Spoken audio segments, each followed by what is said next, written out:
White Lake Township Board meeting of Tuesday, March 15th, our regular board meeting. At this time, I would like to call the meeting to order, and I would request all of you to stand for the Pledge of Allegiance. I pledge allegiance to the flag of the United States of America and to the republic for which it stands, one nation, under God, indivisible, with liberty and justice for all. Thank you. Mr. Clerk, roll call, please. Supervisor Kowal. Here. Clerk Noble here. Treasurer Roman. Here. Trustee Ruggles. Here. Trustee Smith. Here. Trustee Voorhees. Present. And Trustee Powell. Here. Full house. I'm looking for a motion to approve the agenda. Make a motion to approve the agenda. I have motion, looking for support. Support. I have motion and support. All in favor? Aye. Ayes have it. Thank you. Item number 5, public comment. This time, typically if you would like to say something that is not on the agenda at this time, because typically on our agenda is that we conduct business as we try to let people to get their input in when it comes to that particular item. So if there's anyone out there that has anything they would like to say, you'll need to come forward to the podium. When I acknowledge you, identify yourself for the recorder, and you'll have 3 minutes to state your business. Anyone out there?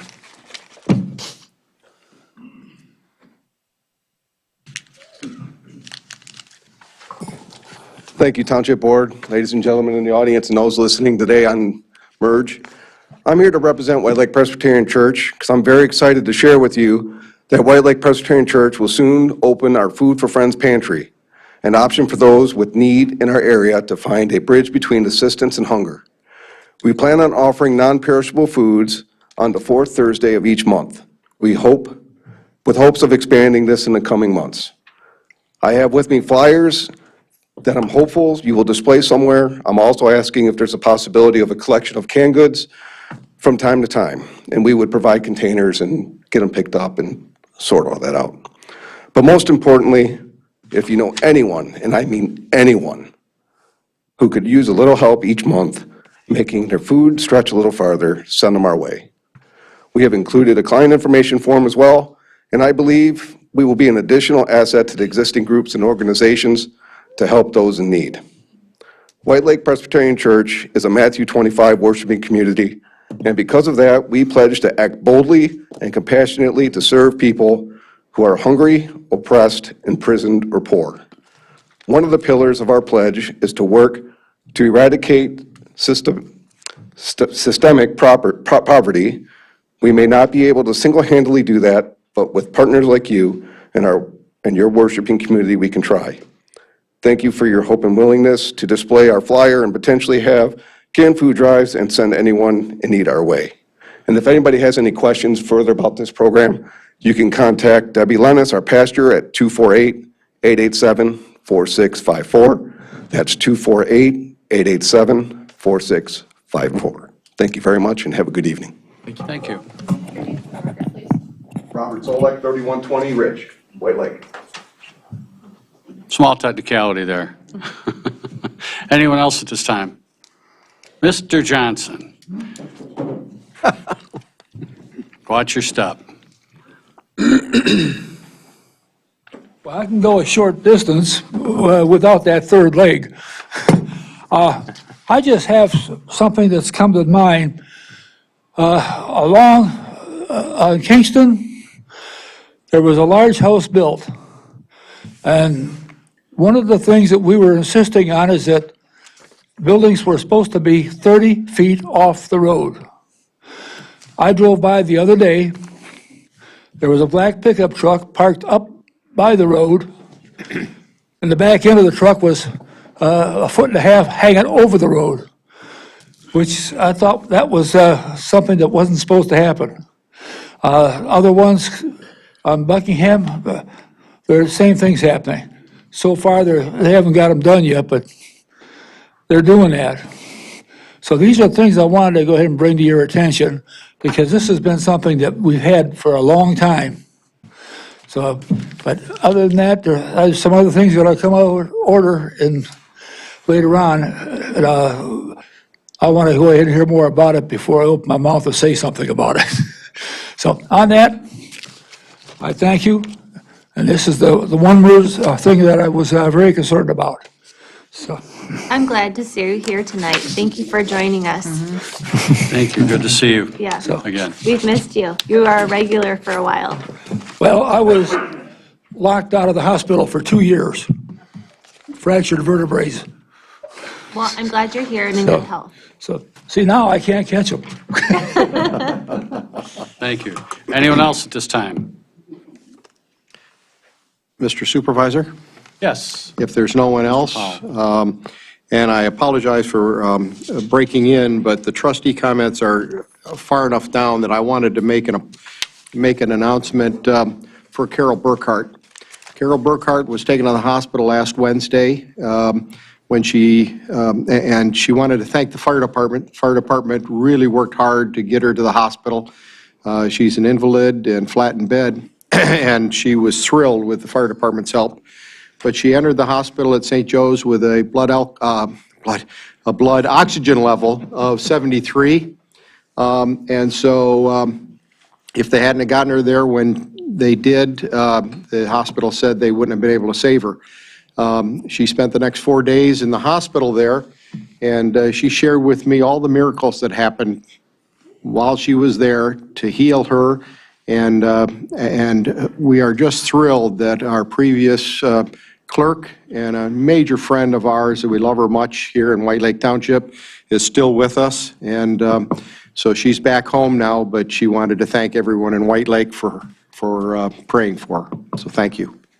Thank you for sharing that with us, and Carol, we wish you well, and a speedy recovery. Anyone else at this time? That being said, we'll move on to consent agenda. Consent agenda is a list of revenues, expenses, department reports, and compiled monthly for the review of the board and its approval. I'm looking for a motion to approve. Motion to approve? I have a motion to approve, looking for support. Support. A motion, support, all in favor? Aye. Ayes have it. The minutes, I will group the minutes from special board meeting of January 25th, the special board meeting of February 10th, regular board meeting of February 15th, and a special board meeting of February 17th. We were busy last month. Okay, those minutes are noted as minutes A, B, C, and D. As submitted, any question or comment from any of the members of the board?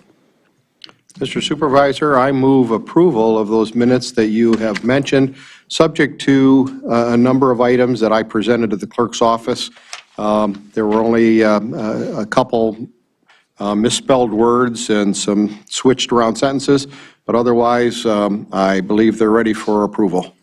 I have a motion, looking for support. Support. I have motion, support, all in favor? Aye. Aye. The ayes have it.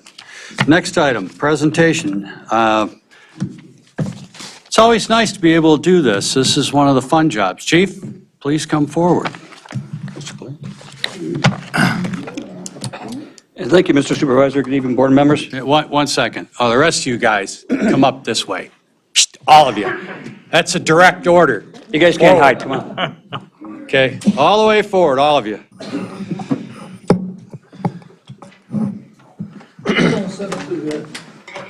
You kind of go over to the side behind the chief, back up the chief there. No wallflowers here, okay? All right. Yeah.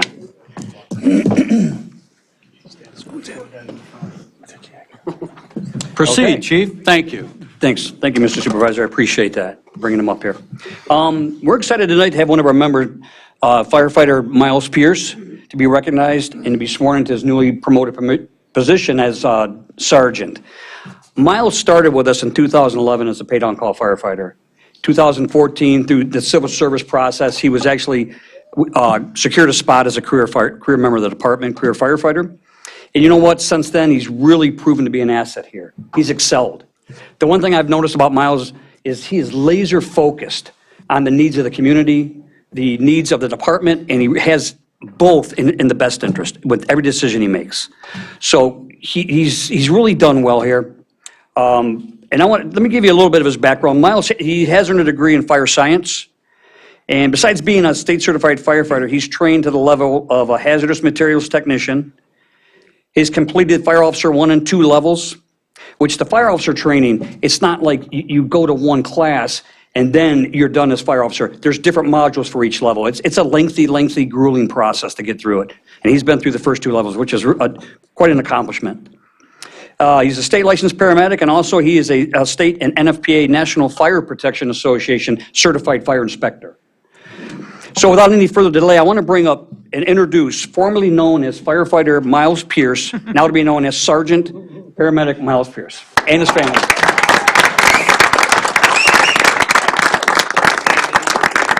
Come over here. Where's your wife? Okay. That photo from like the single. Let's see.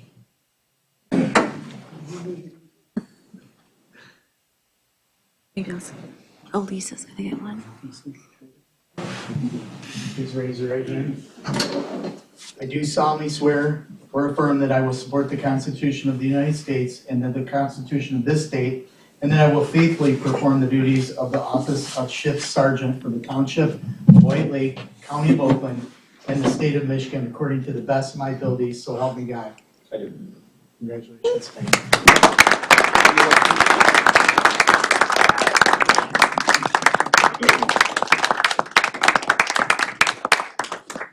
We have tradition here. Got to get the badge pinned on him.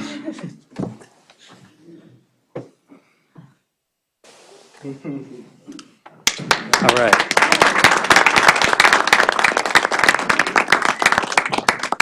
Thank you, guys. Congratulations. Congratulations. Thank you, guys. Thank you, gentlemen. Thanks, Chief.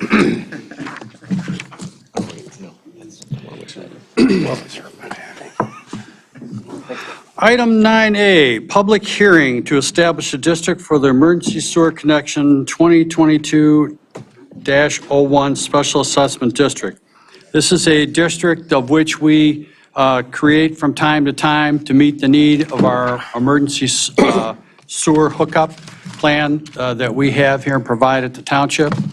And it puts a certain number of properties into a district at one time so that we can follow the special assessment rules and regulations. Excuse me. So at this time, I'm going to open a public hearing to establish the district for the emergency sewer connection 2022-01 Special Assessment District. I make that in the form of a motion. Looking for support? Support. I have motion and support. Roll call vote. Supervisor Kowal. Yes. Treasurer Roman. Yes. Clerk Noble, yes. Trustee Smith. Yes. Trustee Ruggles. Yes. Trustee Powell. Yes. Trustee Voorhees. Yes. At this time, if anyone from the public has any comment regarding the establishment of the district for the emergency sewer connection 2022-01 Special Assessment District, please state your name and case for the record. Seeing as there's none, I will close public hearing. I make a motion to close. Looking for support? Support. I motion support. All in favor? Aye. Aye. Ayes have it. We have now closed. Item 10A, the resolution 22-011 to establish and maintain a special assessment district to pay costs associated therewith and to approve the plans and estimates of costs therefore to be known as emergency sewer connections 2022-01. Mr. Powell.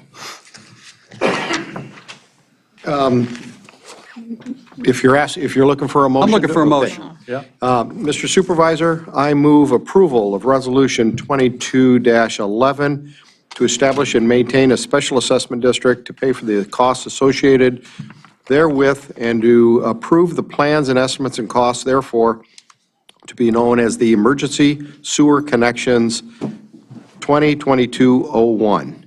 Thank you. We have a motion. Looking for support? Support. I have motion, support. All in favor? Aye. Ayes have it. Thank you.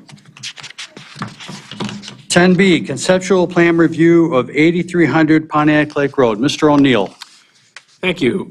Tonight before you is a conceptual plan for 8300 Pontiac Lake Road brought forward by Mr. Michael Zier. I am going to make this kind of more helpful here. So back in, I think, December, we first met at the staff level with Mr. Zier, and he brought forward a concept plan, and in January, the Planning Commission discussed a plan that is not quite like the one that's before you tonight.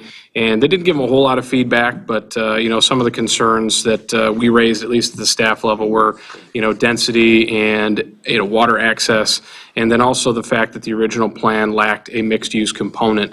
The plan that he's going to discuss with you tonight does include a restaurant, which, if you can see on the screen, is kind of located in this area. The rest of this is residential, which I believe he intends to build as apartments if he were to move ahead and were to be successful in his quest for site plan approval. So while you're not seeing the same set of plans the Planning Commission saw, he is hopefully here tonight. I don't see him. Okay, you don't see him? Okay, well, we communicated with him earlier tonight. He knows he's on the agenda tonight. So if he's not here to make a presentation, then I would say that we should probably table this and have him back at a later date. I would move to do so. With that, I will take the recommendation of the Community Development Director and make a motion to table for next month's meeting. Support. Motion and support. All in favor? Aye. Aye. So moved.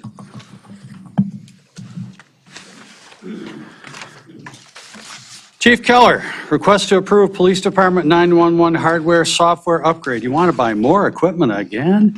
No, no, I don't. I know you don't. Yes. So about approximately 5 years ago, the entire county, all the municipalities that have PSAPs received the Emergency Call Works Next Gen 911 system. And now it needs to be updated. It's at end of life.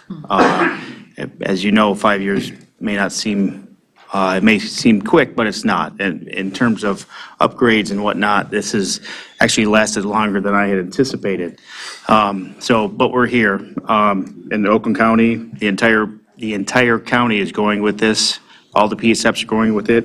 The cost depends on how many PSAP stations that you have at the police department. We have 2. So I'm requesting that you guys approve the amount listed in the report. Chief, I want to commend you for stretching this stuff as long as you possibly could and putting Band-Aids on it and toothpicks and paper clips and whatever else it took to keep it going. And I also know you recognize that. And I'm in jest. It's just that this stuff Absolutely. just amazes me how fast things go out of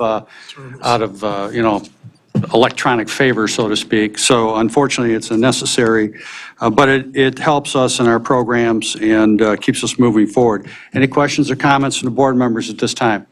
When is the projected installation time for this? This year. Like, They need your approval first, then they so they'll be move like, in a forward. sense, like, in April? I don't know if it'll be that soon, but it'll be before the end of this year. Yeah, I read that part, but okay. I think it's a slow implementation. Yeah, because they have to do all the PSAPs. It just depends when the PSAPs say yes to it, the board approves it, so it depends what line we're in. Okay, thank you very much. Mr. Roman had his hand up Oh, first. Chief, is the vendor ECW? ECW is who Oakland County uses with all the PSAPs. So yes, they are the system that's presented to us. It's not, so the county as a whole makes the choice because we are on the same program. So they investigate it, determine which one is the best fit for Oakland County, and they go from there. This single source type of. So who do we pay, Oakland County, or is there a company called ECW? We would pay the vendor, ECW. Oh, okay, they are the vendor. Yeah, I knew it was an ECW system. I wasn't sure if they were the actual vendor that would. I don't know if they're doing the installation, but those are the individuals that put forward the process or the project to put forward to go through, yes. Good. So they're the company that brought in all our fiber optics 5 years ago that we're going to use for our phone lines. Okay, Mr. Powell. Yes, Chief, do you expect to have any officers with overtime to learn this system? No, so this is an updated system to make it go faster, better, stronger type of system, because 911 is vitally important. So it gets installed, so it actually make the system that is at end of life go faster. So it's better for the dispatchers. The dispatchers, it comes in, puts in, and then the dispatchers already know what to do. Okay, There will so, be no overtime whatsoever. so there's no software upgrade that is going to have to be learned by the dispatchers? Not on an overtime basis. They will learn it. If anything needs to be learned, it's minute and we'll be able to do it while they're working. Okay, thank you. Any questions or comments? Mr. Ruggles, I'd like to make a motion. please do. Make a motion to approve the police department's request to upgrade the emergency call works hardware service in the amount of $27,063.63. I have motion, and I will support that motion. All in favor? Aye. You have it. Item 10D, request to approve Police Department 22 fleet vehicle purchase. First of all, thank you for approving that. This has been an unusual year for fleet purchases. The reason why we didn't purchase an admin vehicle last year because of the supply chains and everything was difficult to do so. This year is absolutely no different. We tried vendors, we tried different state bids, and they all said that we can't get you vehicles. It's going to have to wait. They said the earliest you'll be able to bid for another vehicle is in the summer, fall time. And as you know, our vehicles last so long, and once they last a 3-year period, they start breaking down, which is less cost-effective for us to run those vehicles. So we are lucky enough to have ZOT in our township that will be able to get us the 3 V6 vehicles that we requested. And they are the only ones that are going to be able to get those for us. And they're a little more fuel efficient than the 8s. And that's Yes. an issue right now. So I will tell you that along with gas prices, the V8s, as long as they have V6s, I will probably always go with V6s just because of the dirt roads that we have, and we get a lot of snow, and sometimes V8s go a little quicker than you want them to, and the V6s I think are a steadier vehicle for us. Thank you. Questions, comments from the board? Not looking for a motion. I just have a minor, just refresh my memory. I thought it was last year we pre-ordered some Fords anticipating that the price would go up. Last year we had Dodges. So was that the year before? That was the year before, yes. Okay. It was 2 years, that was 2 years ago, yes. Because of the hybrid issue, so we had advanced and gotten a couple Yes. out of sync. Yep. kind of. Okay, so that was Yes. 2 years ago. Couple years ago, yes. And then is there any feeling that we're having a fleet being very mixed? We have Dodge Durangos on the street, we have Ford Explorers, and So we're switching over to Dodge Durangos is what we're switching over to completely with our fleet. They're a little bigger inside, they're a little lighter, and they have a little stronger engine in them. So we're transitioning from Fords, you're gonna phase out all the Fords. correct, and going to Dodge Durangos. Okay. Very good. Anyone else with a question? If not, looking for a motion? Mr. Roman.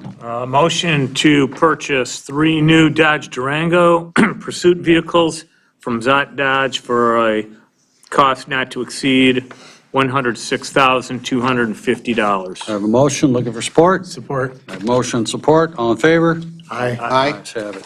Thank you. Aye. This Ford woman has a very hard time saying aye, but yeah. Okay. Item E, as you know, that we from time to time have to address our professionals that run our departments. And this particular time, I'd like to address Mr. John Holland's contract that we have before us. He has done a very good job of trying to reassemble and reorganize, I should say, the fire department. And I believe that he is worthy of the proposal put before you. And I think that this has led to more efficiencies. One of the things that I would like to commend the chief on is the elimination of the paid-on-call program and the modification to a paid shift duty. I believe they have to work a minimum of 24 hours a month, if I am correct, which will make it much easier to do a plug and play, so to speak, for our different stations. This in turn, as we continue to build our staff and hire some of the folks, because we had several retirements here, will allow us to achieve the main objective that this particular board has had, and that is to have a much more visible presence at station number 3. So I would welcome any questions or comments at this time from the board members to myself and/or Mr. Holland. Chief, come on up. Chief, how many years you been with the township? I will be 37 years this July. 37 years. Correct me if I'm wrong, he is our longest-standing White Lake Township employee. And so I would just like to commend you. I fully support you. I think you've done a fantastic job since you've been chief. I couldn't be more proud of what you've done and accomplished. So thank you very much. Thank you. I appreciate that. Thank you. Any questions or comments from the board? Yeah, a simple Mr. thank you Rum? also. Yeah, ditto what Liz said, John. Just thanks for all your service. Pleasure to have you on board. Thank you. Mr. Powell? I've worked with John for many, many years now, and more than anything, he's a thinking individual. So he's a rare individual, and I really appreciate his ability to step outside the box and really represent White Lake Township properly. So thank you. Thank you. Okay, Mr. Ruggles? Oh, no, John, you've done a great job. Brought some stability to the department, and it's appreciated. Conduct yourself very well, and glad to have you. Thank you. Mr. Noble? I'd like to thank you for doing a good job and getting Station 3 open with your new program with the paid-on part-time firemen. I don't want to say paid-on-call. It's going to be hard to break that habit. I know. For sure. You're out recruiting. You've got, what, 5 people now? Yeah. And that'll get the Station 3 opened up and ready to go, and looking forward to it. And I know it's been a staff problem for police and fire. And Yeah, and I'll tell you, I'm getting more applications for part-time than I really anticipated. I thought it was going to be kind of a slow burner there, and it's not. The applications are coming in, and not just from the local groups we thought. There's some ones as far as Jackson. Wow. So. Okay. Andrea? I just want to kind of say what they said too. Thank you for being a wonderful White Lake Fire Chief, raising through the ranks. I love it. I love your backstory also. So thank you. And I appreciate board members for your kind words. Thank you. And you have the full respect of your department, which says mountains. Mm-hmm. So you've done a very good job. Thank you. Well, John, I got to tell you that with the transition that I've watched the fire department go through over the last several administrations and then a couple within mine, I will tell you that it is a pleasure to work with you, and I appreciate your determination to help us get into this new, hopefully get this new facility that we're going to have, combined police and fire public safety building, and help move forward as a team to get that building going, and working with Chief Keller. And I know you guys share a common goal, because I know you both need to get into better places. Yes, please. And we are also very much aware of that. So with that, I'm looking for a motion. Motion to approve Resolution 22-013. I have a motion, and I will support that motion. All in favor? Aye. Aye. Ayes have it. Thank you. Thank you, board members. Chief. Thank you, John. Thank you, John. Item F, Resolution 22015, to approve non-union 457. I'm going to turn it over to you. So, yeah, I question this, but, so what we're doing here is bringing the non-union employees under the same level as the union employees. And this plan is for those employees that started after, I believe, 2011, that are getting a little lower tier pension product. And so, because we gave it to the union, we want to give it to the non-union as well. Very good. Any questions? It was negotiated. Any questions? Looking for a motion. I'll make a motion. Please do. Make a motion to approve resolution number 22-015. I have a motion, I have support. All in favor? Aye. Ayes have it. Okay. Okay,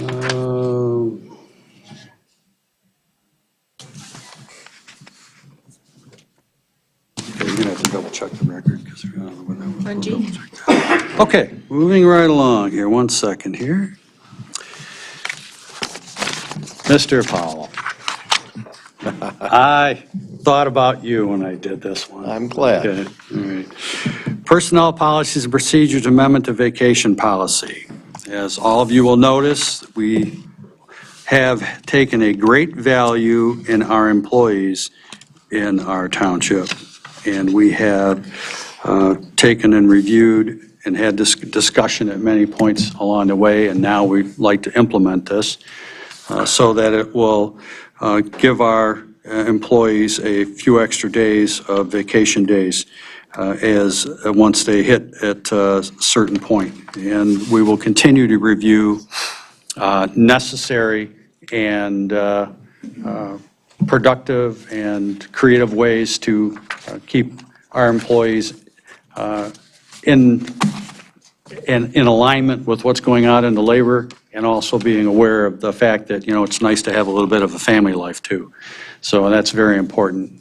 And I've got to say that there's been several things that have been done in this township that have made that better. I mean, just the chief implemented, Keller implemented a 12-hour shift for our officers, and it now allows some of our youngest and newest recruits to actually get a weekend off once in a while to go watch the ballet recital or play baseball or something with the children.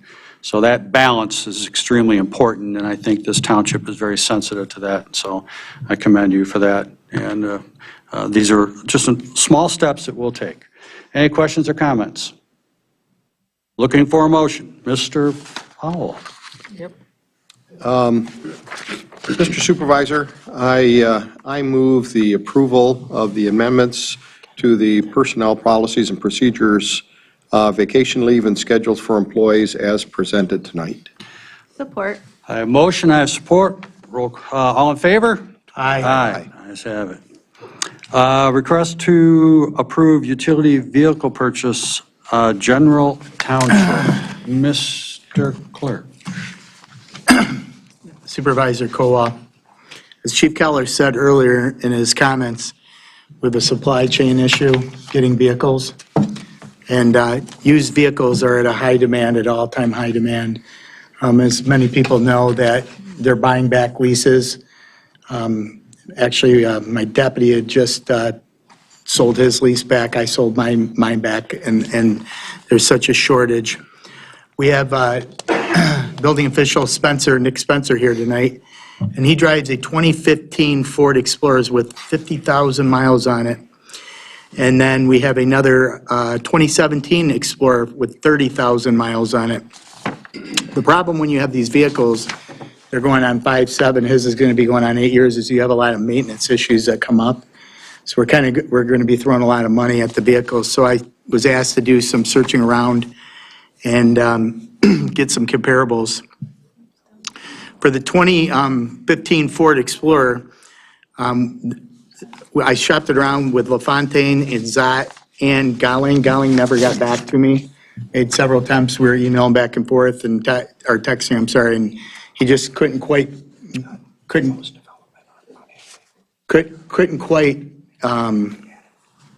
up with a quote in time.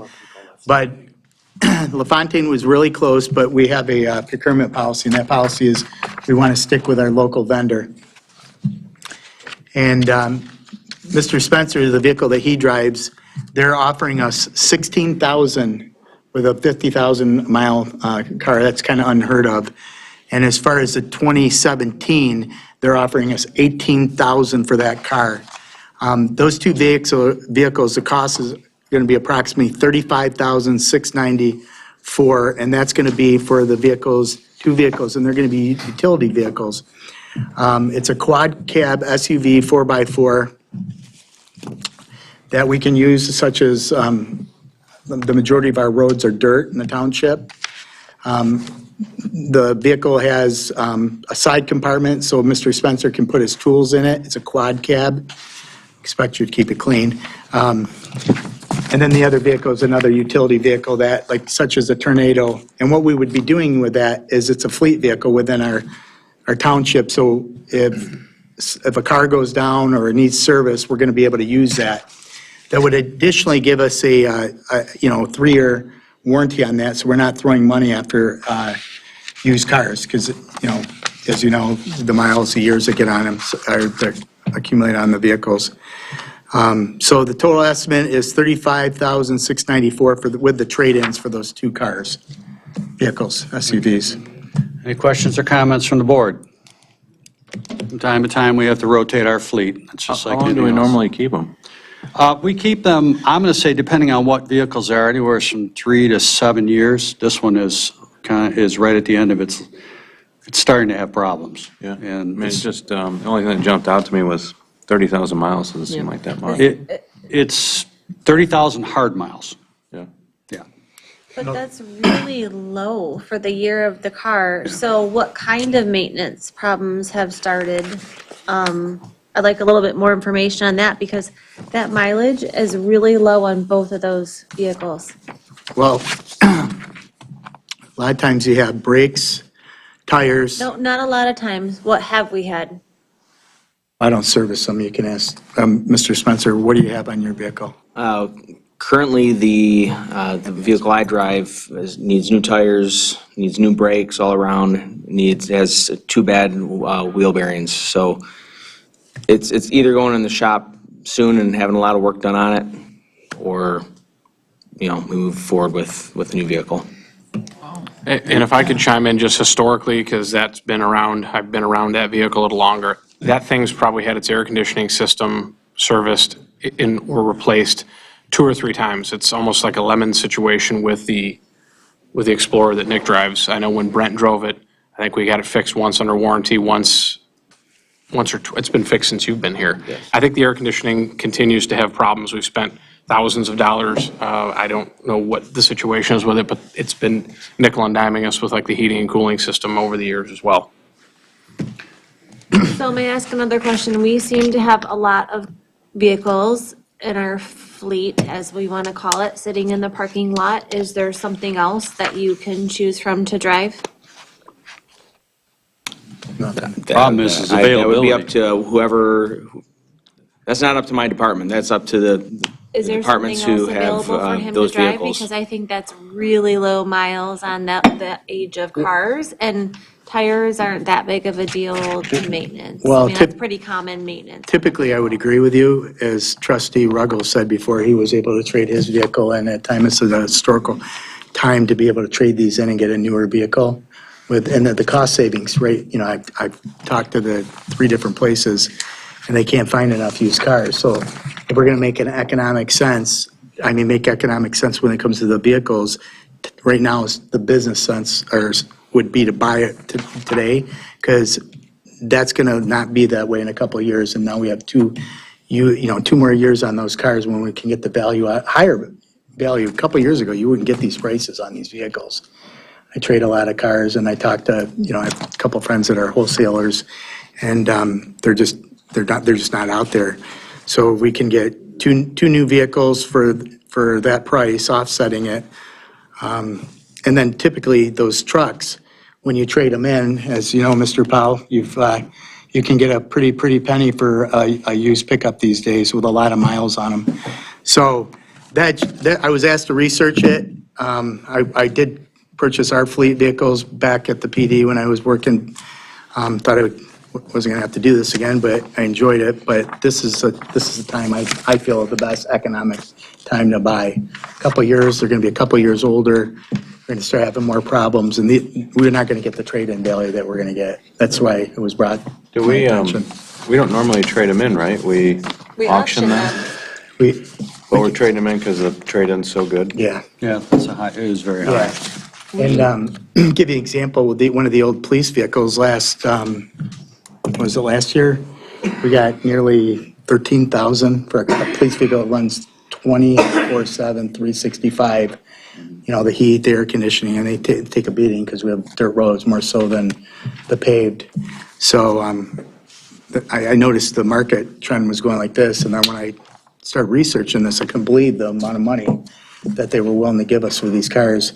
If you go out to the fire marshal's car, that's the one that's in the fleet, the hood is starting to bubble. You know, Yeah, I remember you showing me. Yeah, I was showing Trustee Ruggles that, and so typically I would say yes, what you're saying, but this is the time to buy. We might not get that opportunity, you know, down the road, and I believe we'll be spending more money in the long run. Mr. Roman. Anthony, I would guess that we were planning on having the building department pay for at least one of them. Correct. Yes. What was your thought on the second one? I was going to defer to, Is it just the general fund, General, you yeah. think? General fund. I realize we have warranties on those for 3 years, so that's going to cover a lot of the maintenance. I'm just curious, what if we just bought one, would they hold these prices? Probably not. No? Because So it was a price for As for Chief, two. as Chief Keller pointed out, I spoke to I spoke to LaFontaine, their fleet manager. We'll be able to get those within 2 months compared to the police cars that are on back order. I was talking to Jeff Schneider, the manager at Zot, and he said that it's very difficult right now because of the chip shortage to get the Durangos. Correct, Chief? Yes. So he said, well, we would be able to get these trucks in faster than the Durangos would be able to come in. And they were real close in price point, but our procurement policy dictates we stay locally if with it was only a couple, 250, I think. Yeah, See no, what what I was curious of is the new price of the 34,847. Yes, If we just bought one, would they hold that price, or are you thinking they'd bump it up? I think Because they'll bump it up because of Okay. the demands Okay. there. That's all I If had. you drive around a lot of these dealerships, you don't see a whole lot of cars on the lots. That's why the used market right now is so competitive right now. I mean, they're looking to buy, I spoke with Trustee Powell about a truck and kind of steered him, I hope, in the right direction. And there's a back order as you experienced too on that. Well, we'll say they certainly hold their value, and I don't know that we'll ever get this kind of money on trade-ins, so. Well, it seemed to be an appropriate time to try to move forward, and maintenance is an issue, and reliability is definitely a plus, and pickup is much more versatile. We have from time to time, commandeered them for different uses throughout the township. There was one event where we had to commandeer the maintenance vehicle to pull hoses for the fire department. So, you know, these things happen. And, you know, you've got to be in a position to have readiness because you just don't know when it's going to happen. And again, we're getting the most out of them that we can and eliminating about 3 years of what I'll call a worry-free operation. So Currently, Rick, I think, do we just have the one truck, pickup truck for snowplow too? we have 2 trucks, one that's on death's door, okay? And we'll be coming to the board to replace Is that that the red one. one? Well, they're both red. But it's the one that, it has issues. Bob was out in the snow having fun with the transmission. I remember that. Out in the front. And there's just issues. These things get, when they push snow, haul salt, and do things in nature, and they get used to the purposes, and they're on these dirt roads, that's what beats them up, you know? Those aren't, the trucks we have are not these 1500s though. No. Those These are, are- the maintenance vehicles are 2500s. Okay, For almost 2 years. well, Mr. Powell? Yes, I would normally agree with Trustee Smith and Ruggles. In this particular case, the numbers, and I am in the market for a good truck as well, and so Clerk Noble is absolutely correct, but these miles are very low, and you're going to have a really hard time talking me into this again, since we have backup vehicles. And I would request the administration, the next time you bring a vehicle request for new vehicles and you make the statement that maintenance is exceeding the cost of a new vehicle, if you could please provide us with the backup actual numbers, because I dare say that most of the residents in this township would never get rid of a car with this many miles on it, these miles on it. I drive mine till they die, and I know the township can't afford to do that. But at the same token, it's very easy to say the expenses are going to exceed the new vehicle. Well, I'd really like to know the numbers, so I could see that myself. And to your point, I would agree with you on that typically, but I was out with Mr. LaFontaine, who owns 100,000 square foot parts, and all those parts have doubled. So when you're taking them in and then trying to get into these dealerships, which our community development director, Sean, and I went back, it took, 2 weeks just to get a part in? So they're even backed up on, and that's what I was trying to equate to. And I'm good with this, but we're not always going to have the chip problem. We're always not going to have all the doubling. So as a trustee, I would just like to know that the numbers, actually, you're confirming the numbers that you're telling us, that's all. Yeah, and I don't think we'll see this probably again, at least in my lifetime, where you can take a car Right. like this, and a 7-year-old car, and I get that agree. kind of money out of it. Or Totally take a agree. lease. I traded my lease in and was offered over $2,000 for the lease about 7 months prior to turning in, and I couldn't, I was happy to do so. And you hear that. So I don't think we're going to see this again once the supply chain kicks in again, and we start getting hopefully back to normal. But this is an opportunity. I always try to take the position of what's the best bang for the buck when we're looking at vehicles. So I don't think we're going to see this again. Agreed. So appreciate it. Thank you. Any questions or comments? Yeah, no, I agree with my rest of my fellow trustees. I mean, but once I saw like really returning in those young vehicles, but then when I saw the total trade-in value, and then what we were gonna fork out, we were basically getting like one vehicle for two. Correct. Right. So I was like, yeah, I'm in favor of this for like just that simple reason. One thing to keep in mind too, when we purchase those, we get such a good deal, right? So the price was only, I think, around. $500 above sticker. No, I mean the old ones that we're trading in. They were like 24, somewhere around 24. So the trade-in is actually really significant when you look at what we paid for. What we paid for them, that's the difference. The gap between what we paid under the government purchase program, because there's a whole different program set up for municipalities than John Q. Public. Okay, I wish I could buy it at that price. I'd be ordering one tomorrow.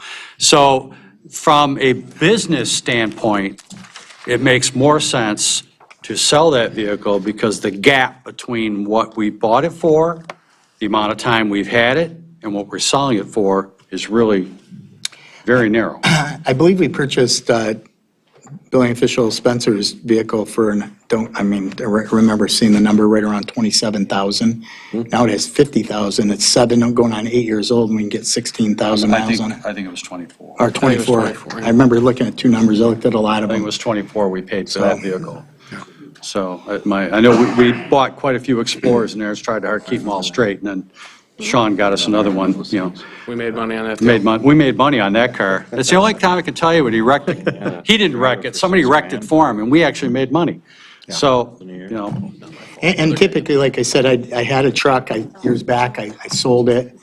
The trade-in value for trucks we're just going to get a better deal trading these trucks in down the road. The amount of dirt roads that Mr. Spencer drives on throughout the township, and especially this time of year, as you all know, pretty rough on the vehicles. I mean, the police department, same thing. The wear and tear on these vehicles compared to other communities that don't have the dirt roads that we have are night and day. significantly different. Struts, shock towers, et cetera, et cetera, et cetera. Maybe the trucks will hold up better. Yeah. Yeah, and a truck will hold up better, yeah. So to piggyback after trustee Powell's comments, across variety of reasons right now, and that used cars are in high demand, so I fully understand that. But I think I would like it in the motion moving forward, that, because if you bring this to me again and say that it just needs new tires and ball bearings, I'm That's gonna what- absolutely say no. Yeah. So I want it in the motion moving forward that we would like to know what the maintenance is and the comparable cost of the maintenance. Yes. So if we can work that into our motion moving forward, I feel much more comfortable with voting yes because of the circumstance, the unusual circumstance of the car industry right now. But if this was like a year or two before, this would be a firm no for me We wouldn't over be doing it. tires, We wouldn't be doing it. Here's if it what was I'm going to not the recommend. times. I'm not going to put it into in a motion. I'm not going to recommend that we do that simply because we have different vehicles. We have some vehicles that don't have history.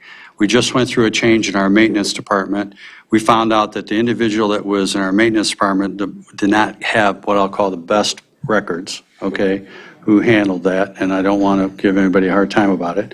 So there's going to be times we're not going to be able to give you all the history on each individual vehicle, okay?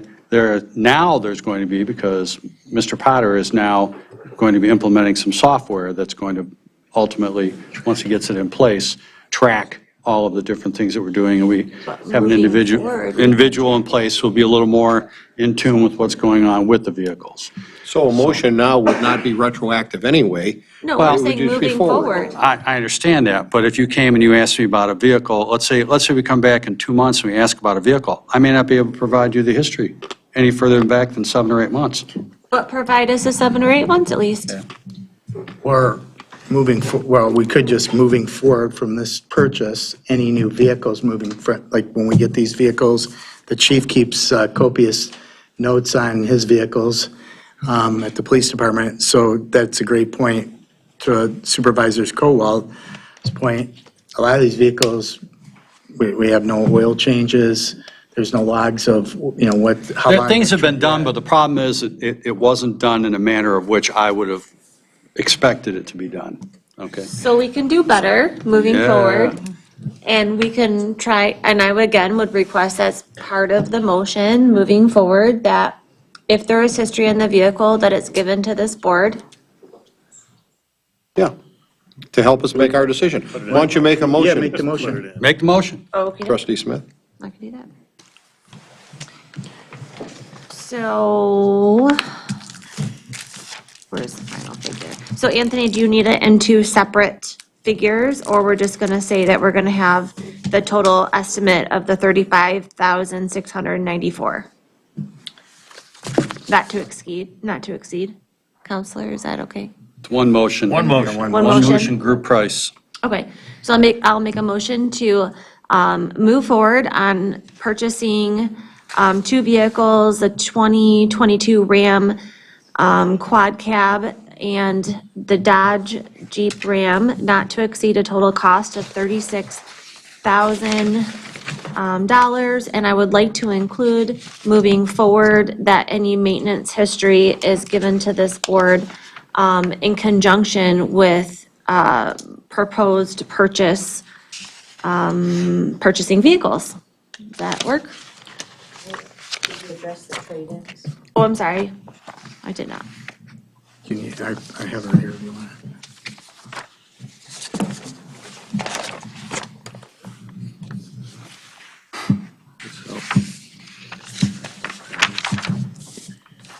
Yes, okay, so and to include the 2015 Ford Explorer trade-in at $16,000 and the 2017 Ford Explorer for $18,000, total trade-in value of $34,000 towards the purchase of the 2022 Ram and towards the purchase of the Dodge Jeep Ram not to exceed $36,000. I support that. Is that acceptable? Yes. Motion and support, all in favor? Aye. Thanks, Anthony. Motion carries. Okay, Resolution 20-120, request to approve 22 dust control program. Something we do pretty much every year about this time of year with Oakland County to try to abate the dust issue that we have on those dirt roads that are out there. So, Mr. Ruggles, you are always on those dirt roads. Big fan of the. Yes, dust you are. program. Yeah. Wish we could get more applications. Yeah. I'd like to make a motion to approve the dust control program of 2022 and resolution number 22-012. Not to exceed, Not to exceed the amount of $66,870.81 for. Motion, looking for five support? applications. Support from another dirt road lover. I had motion. a question. Question. 5 applications, is it necessary, you think? Oh, yeah. It is. Oh, Yeah. that's the most I can get. How long does an application last? Depends on the Well, weather. considering that they put it down right before it rains always, so Yep, absolutely. that's why we need more. It would last longer if the timing was better, but So the rain kills it. it washes it away a little bit, or I mean, it takes it back to potholes. But if it didn't rain, if we had a drought forever, what? Seems like an application. 2 months? 2 weeks. No, an application will last Couple weeks, keeps it down. 2 or 3 weeks. 2 weeks, okay. I was just curious. And the nice thing about it actually binds the material together and creates a firmer surface as well. And so it does two things, so. Yep, no, okay. So let's see, we had motion support, we had all in favor? We said aye. Aye. We're good. Aye. Aye, okay. Motion carries. Who seconded that? I did. Oh, Andrea did. Andrea Okay, did. thank you. Yeah, Scott and Andrea. Okay, J, request approved 2022 gravel road program cost participation agreement with the Board of County Commissioners, Oakland County Tri-Party Program Funding. So we have, again, this is a program that comes before us, and we have a total of $160,893 that will be available between the tri-party program. So it will allow us to treat and rebuild some of our road beds. This has been very successful over the last few years and has continued to gain its momentum. As you know, the cost of everything has gone up, the gravel's gone up. I don't have the exact footage that they're going to do this year. It's going to be comparable to next year, but I'm sure they'll be adjusted slightly. But I believe this program is definitely a program with merits for our residents that do live on these gravel roads. One of the things that was not really done here over the years, of which I have to commend the Road Commission on, is that they have now targeted what I call the secondaries, which are not always like, say Pontiac Lake Road, but some of the offshoots off of it. They're looking at the needs of some of those roads in those areas that have been kind of, I don't want to say neglected, but just kind of like weren't attended to as regular as we as a township would have liked to see them, but they are moving in the right direction and they're starting to get a little bit more attention, so. Why don't we just pave them all for the residents? I think it's great. That'd be a great idea. Great idea, right? I'll vote for that tonight. Should I just write the check? Yep. Yeah, Absolutely. all right. Yeah. I'll be protesting. It always befuddles me that, you'll go in certain places in northern Michigan, you'll be out in the middle of nowhere. Paved And there's a beautiful. moose crossing the road and he's walking across asphalt. Yeah. Okay? Or somewhere in the Tennessee Valley area and every road's paved. Yeah. So I'm not quite sure where the disconnect was years ago. You probably have a better idea than I would. I Mike. still can't figure it out. Yeah. So, but nonetheless, this township sees the need to try to maintain its roads as best we can. Right. So, Mr. Powell. Mr. Supervisor, I move to approve the 2022 road graveling program as presented in the participation agreement. Okay, board project number 56812. Okay, yes, correct. I have motion, looking for support. Support. I have motion, support by Mr. Ruggles. All in favor? Aye.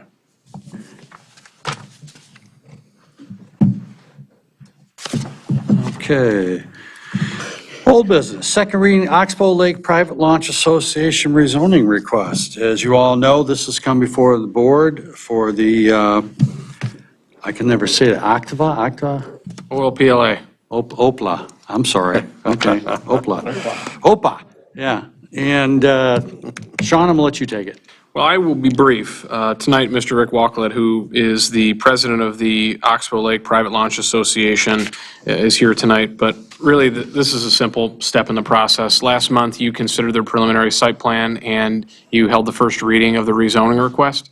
Tonight, our recommendation is to move ahead with second reading or adoption of the rezoning request, approval of the rezoning request, and that'll allow them to move forward with a final site plan at the Planning Commission, at which time they'll also submit what I expect to be a pretty basic development agreement that will be back before you, I would anticipate, late this spring. And that's really all I have to add. And again, this is a rezoning request from local business to PD, and the site plan's kind of behind you. It's at the corner of Highland, or M59, and Lakeside Drive, the southeast corner. If you have any questions, I'd be happy to answer them, and I'm sure Rick would be Walker too. is here. The board has seen this multiple times. I will commend you and your organization for trying to solve a problem, okay?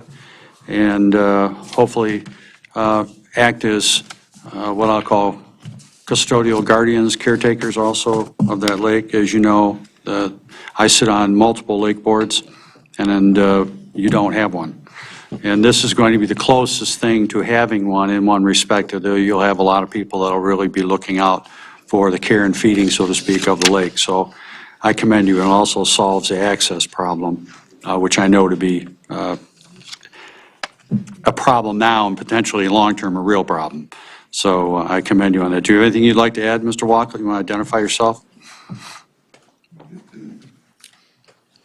Good evening, my name is Rick Walklett. I live at 10835 Oxbow Lakeshore Drive. I'd just like to thank the board for consideration of our project. As Rick indicated, this is a challenge for us because of the fact that the primary accesses to the lake are all privately owned. And with that, a change of personal situation, sale of a property, and you can't get your boat onto the water. And this was a sort of a groundswell from the Oxbow Lake Homeowners Association, a separate group that brought forward and said, you know, we really need to address this. And Sprader's bar closing for the construction really brought it to light when that access point was closed off for a year and a half.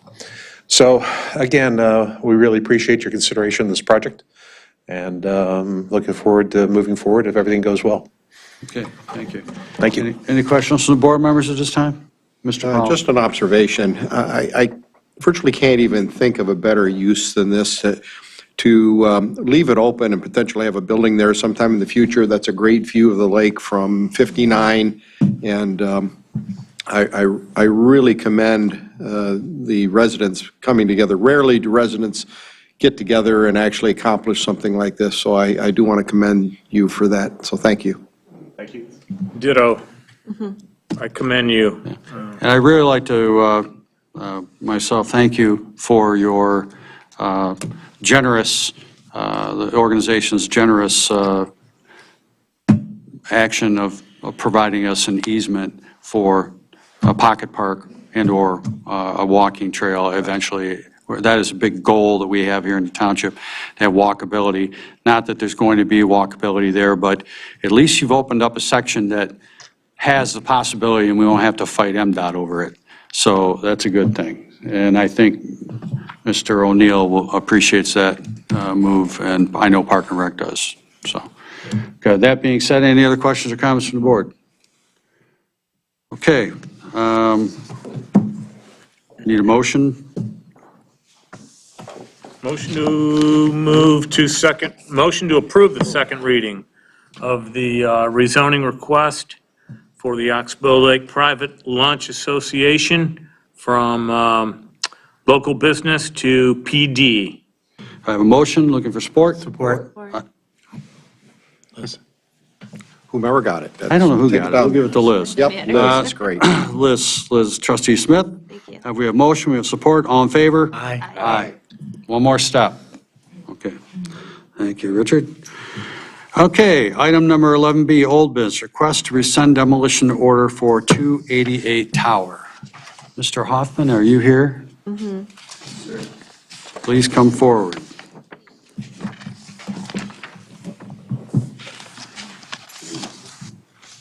I have a letter for you from State Inspector who, and first of all, I want to thank everybody for taking time out of their busy schedule to come out there and look at the house, and hopefully we've all come to the same conclusion. I have some pictures here that I'd like you to pass out. And the first picture, of course, is the house at 288 Tower. And if you compare that to some of the past pictures, you'll see it's already greatly improved because we've cleaned up all the debris. We've removed approximately 90 cubic yards of debris, and we've raked the lawn, took the 30 yards of leaves out of there, cut down the trees so you could see the house again. The second picture you're looking at is a house that I did the same thing to in Centerline, where had a demolition order, and I talked to the city, and they were pleased that I would track down the owner, make a deal with him, buy the house, rehab it, and I just recently sold that a few months ago. The third picture is a apartment I did. I have loft apartments in Holly. I took an old historic building which was in disrepair, and I put a loft apartment. I always go overboard when I do things. Even the house in Centerline, I put new HVAC, I put new electric, I put all new plumbing, I put new kitchen, I put granite countertops, because I truly believe that quality rents and quality sells.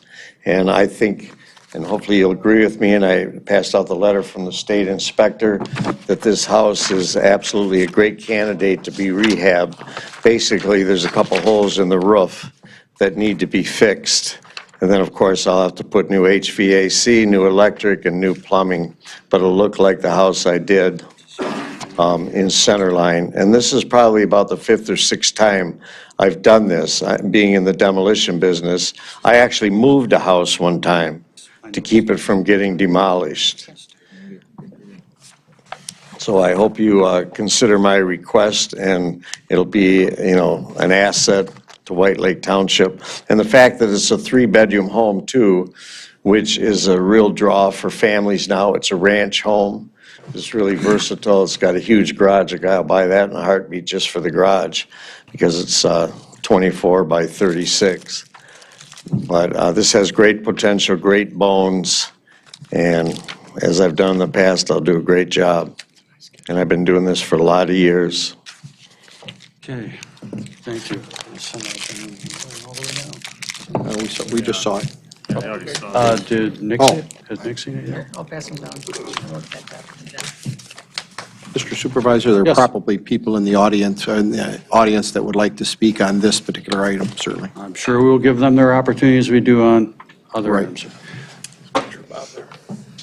I just wanted to make sure Mr. Spencer had those particular items in his possession. Who's got the letter from the inspector? I just gave it to Mr. Spencer. Okay, I thought I showed it. No, I didn't see the I letter. beg your pardon. Okay. That same guy. Oh, I think so. Must be the B6. So he did the consulting. Is there somebody here? Kind of picked a jackpot on this gentleman from the state. I'm I don't- sorry? I said, you sort of hit the jackpot with this particular inspector from the state of Michigan that does work for the state of Michigan, rather, I should say. He is the primary educator in asbestos abatement and construction techniques and builder's licenses for the Construction Association of Michigan. I did not know all those Yeah, things. I do know so- that. So I lucked out. You did, okay. Got a real That is to expert. be a fact, okay. You So don't want? he's one of the leading tutorial people for CAM. Oh, So- that's good. Yep. Yeah. So I don't know if it was blind luck or what, but you did good. It's called Hoffman luck. Yeah, there you go. Okay.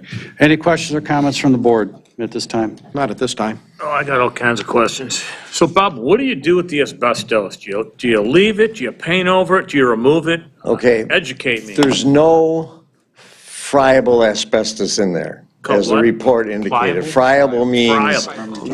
it would crumble easy.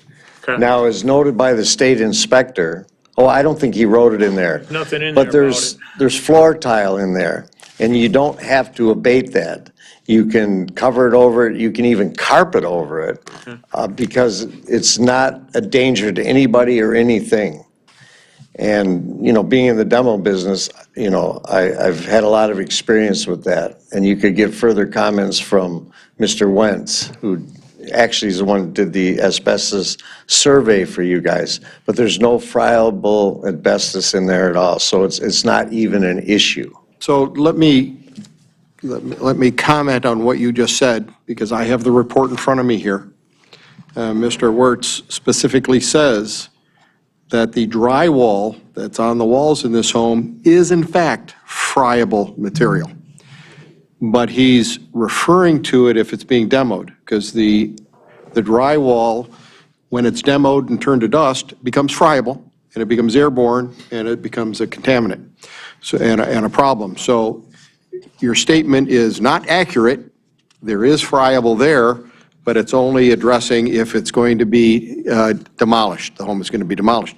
That's correct. That's an important distinction to know, because I'm going to have some comments regarding that later on when the public gets done. Right, that is a valid point. And most friable, a lot of friable asbestos you can see when you walk in. It might be pipe insulation or something. There's none of that. But our intent is not to gut that place. It doesn't need to be. The bones are great, the drywall's good, you know, it needs to be cleaned up and repainted, but you can paint over that too without. True statement, so. Right, so that's not even an issue in this case. Yeah, I know that in the early days of what I'll call, and Mike, you'll concur, I believe, when in the 60s and 70s, when everybody that was changing brakes on a car was getting a face full of it and having issues, and that's just what kept you going on the farm.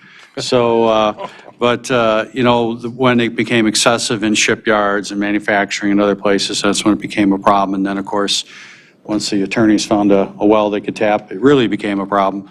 Nothing against any attorneys in the building here. But one of the things when in the building through CAM, through many of the different classes and programs that we went through, when it first came out, it was a big problem, and it got to be so expensive to remediate it that the EPA even took a look at it to see what the alternate means were to remedy neutrality. And the school systems were being forced to go in and do super, super expensive remediation projects, and it just got to the point where they were going broke in the East Coast in particular. So after the EPA examined it a number of times, and there was a number of construction councils that looked at it, they decided that latex paint over the surface would seal it and keep it from becoming immediately friable. So, I mean, it's a simple solution. So there are things that can be done with it. It's not the best product to be around if you make it airborne, but when it's stable, it's not necessarily a problem. So, you know, that's just part of, and that's one of the things. And as a contractor for 40-some years, we had to be certified in asbestos and lead abatement. And there's been a constant change and update as to how you handle those materials over the last 20 years, 25 years. So, any other questions or comments from the board? Mr. Noble. I had a chance to go out. I'm sure everybody had a chance to go out and take a look at the house. Mm-hmm. So I walked through the Supervisor Kowal and Treasurer room, and the house was very dry in the basement. It was cinder block.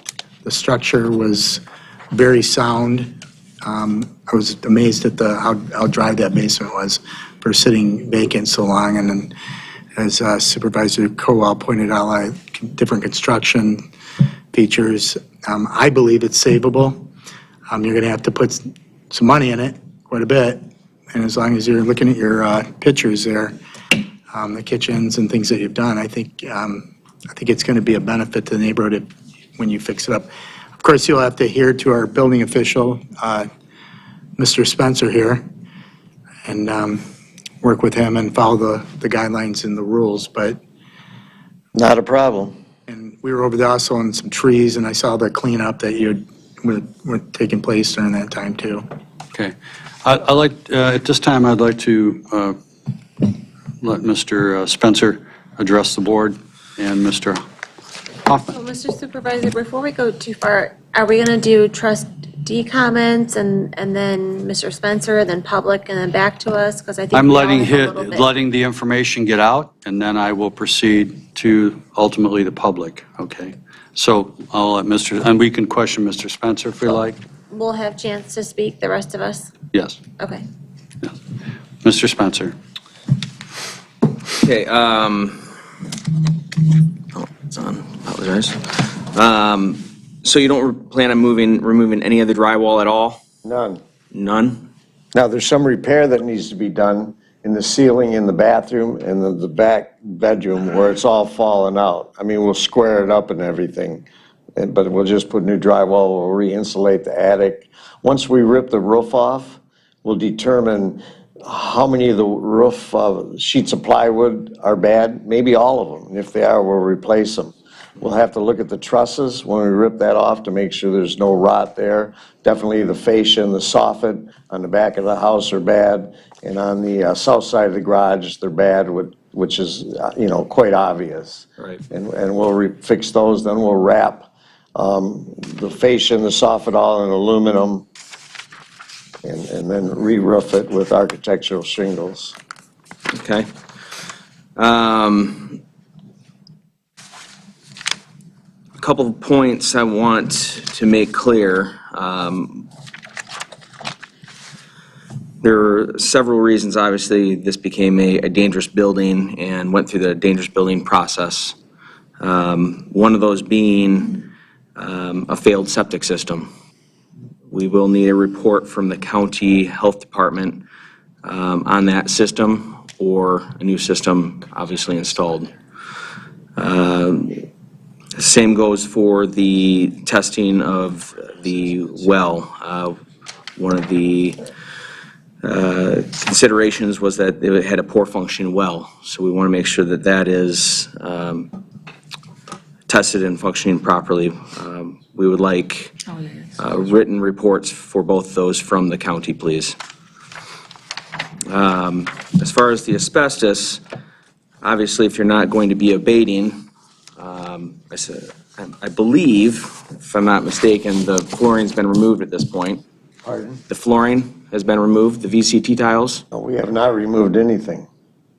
Not removed the tiles? We have not removed not one piece of tile. Okay. So you're keeping that in place then? Yes. Okay. Matter of fact, it was even suggested by the state inspector, sometimes, floor tile over a period of time will start getting a little wavy. He said you can put Luan over that and then carpet over that or laminate or whatever. But no, our plan is not to remove that. Okay. I'm going to appeal to the board on this because when we've had situations like this in the past, we've required, I'm sorry, I do realize we received a letter from another state licensed inspector. I'm sure he's got great credentials but we have always required a state licensed engineer provide us a structural report for the structures.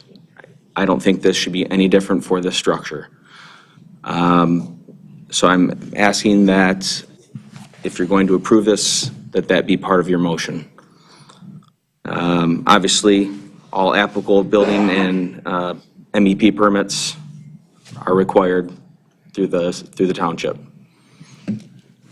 Okay, may I respond to, I agree with you on the well and septic. There's no way to know if they're good until we get into it and have them inspected. I have absolutely no problem with that. I know it's jurisdiction of Oakland County Health Department, not a problem. I don't even know where the well is. I've looked for it in the front yard where it enters the house. So we'll have to determine that. As far as a structural engineer, I've been a builder for 40 years. And I respect that. I respect the gentleman who presented his report. As for every other project that has gone before this board, that's gone for a rescission of demolition or, we've had in fact, we had one 2 months ago. A gentleman came in here. We required him to have a report from a state licensed engineer. Okay, I don't know the circumstances of that other gentleman. Sir, I'm asking the board to make that decision. I know, I'm just responding to what you just said. I don't know what the circumstances were, the previous person who came in. I don't know if it was a fire. I have no idea what it was. But this is different. There's 2 holes in the roof. Everything else is sound. It was the suggestion of the supervisor that I asked him, can I get a state inspector to look at it? And he said, yes, so I did. And we all know, and I think, hopefully you guys agree with me, there's nothing wrong with that house. Nothing, other than the hole in the roof and the things I've already mentioned that I said I would remedy. So I think it's not necessary to go to another expense to somebody to tell us something we already know because of your experience, my experience, and some of the members of the board. Okay, I'll let the board make that decision. Okay, I just wanted to respond to that. Thank you, Nick. Anything else, Mr. That Spencer? letter, that state inspection letter that, I believe, he said he sent it to you. Somewhere over here, oh, it's right here. Oh, Mr. Roman has it. thank you. Any other comments, Mr. Spencer? I believe that's it. Okay, questions or comments from the board? Oh, wait. Yeah, I'll speak. Okay, go ahead. Mr. Hoffman, assuming this board decides to rescind the tear down, although it's really not our business whether you sell the house or rent it, I just want to give you a heads up. Because if you do decide to rent this house after you renovate it, what I would hate to see is you go ahead and renovate it, then you have your rental inspection, and they give you a whole big long list of things to fix, and then you get all upset. So if you do think about renting this house, I would highly recommend you get with the building department and figure out how they do their inspections. Maybe someone can go through it with you even before you do your renovations. Because again, I would hate to see you renovate it and then have to come back because you're upset with your rental inspection. No, I appreciate that, but the fact that we have to get a permit for everything in that house can be brand new, and Nick and his people will inspect it, and it'll all pass. But I appreciate that. That's going to be a condition of getting a certificate of occupancy, correct, Mr. Spencer? Right, you have to get a C of O, right? Right. So that would remedy that particular concern, although it was a very good point to bring up, Mr. Roman. Anyone else on the board at this moment? Okay, if not, I'll turn to the public at this I have time. a couple Whoop. comments. Yes, So, I did have an opportunity to view this home with Thank you. Trustee Ruggles and myself, and concur with, I believe, my board members here that it is structurally, and I am no professional, but in my opinion, it was structurally sound.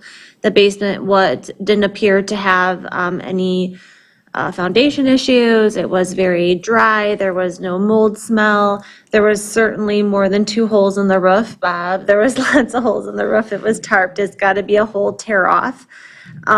There was, so I have some questions that I want to clarify to understand better with Trustee Powell on when some drywall is torn off, because certainly I think there would be that friable issue in the bathroom.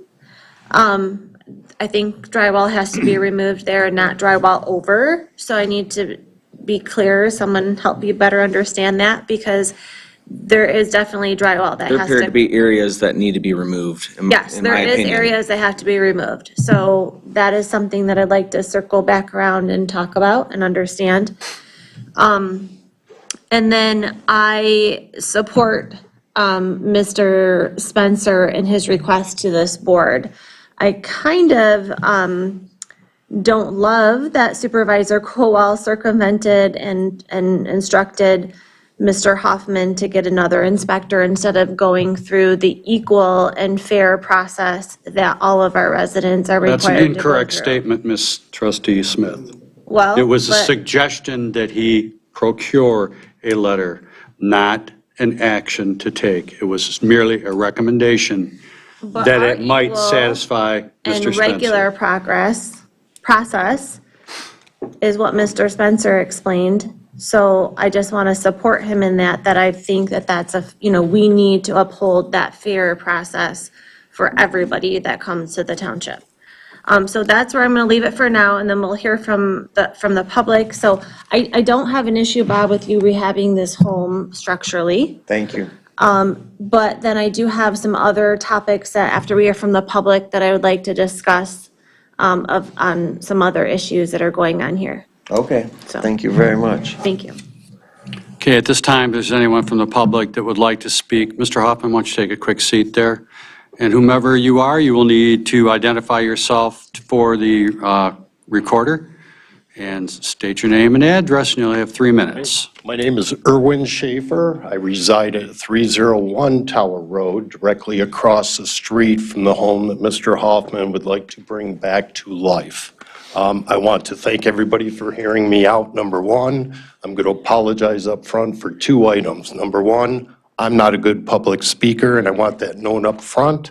Number 2, I've been up since 2:30 because I dropped my daughter off at Clifford Smart to learn about democracy, and I'm here to uphold my end of democracy.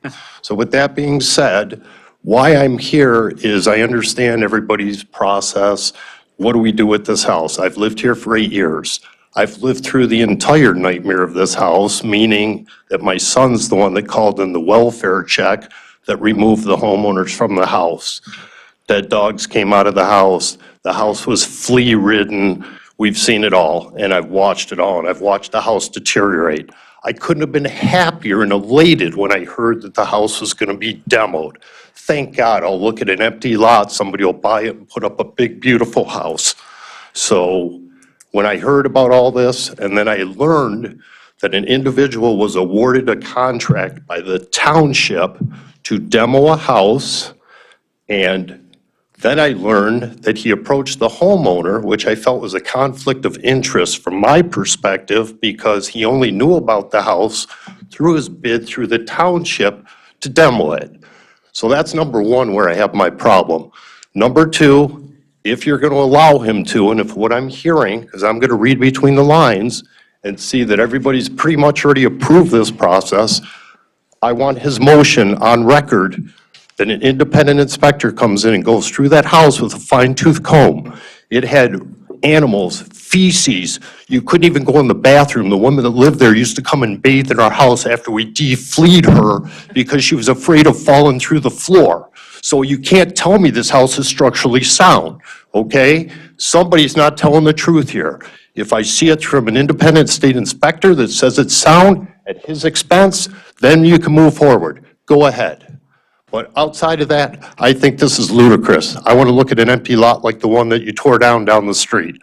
And that's my position on things. I don't know if you want to add to this. Very good. Okay. Thank you very much for hearing me out. Could we have your, Jennifer Short Schaefer, 301 Tower Road. Thank you. You're welcome. Thank you. Okay, anyone else at this time? Seeing none, I will close the floor to public comment. Back to the board. Well, as far as the conflict of interest goes, and Nick, maybe you can tell me if I'm understanding the process incorrectly, but the old homeowner is instructed to fix the house. And if the house is not fixed and rehabbed properly, that's when we come in with this order to demo.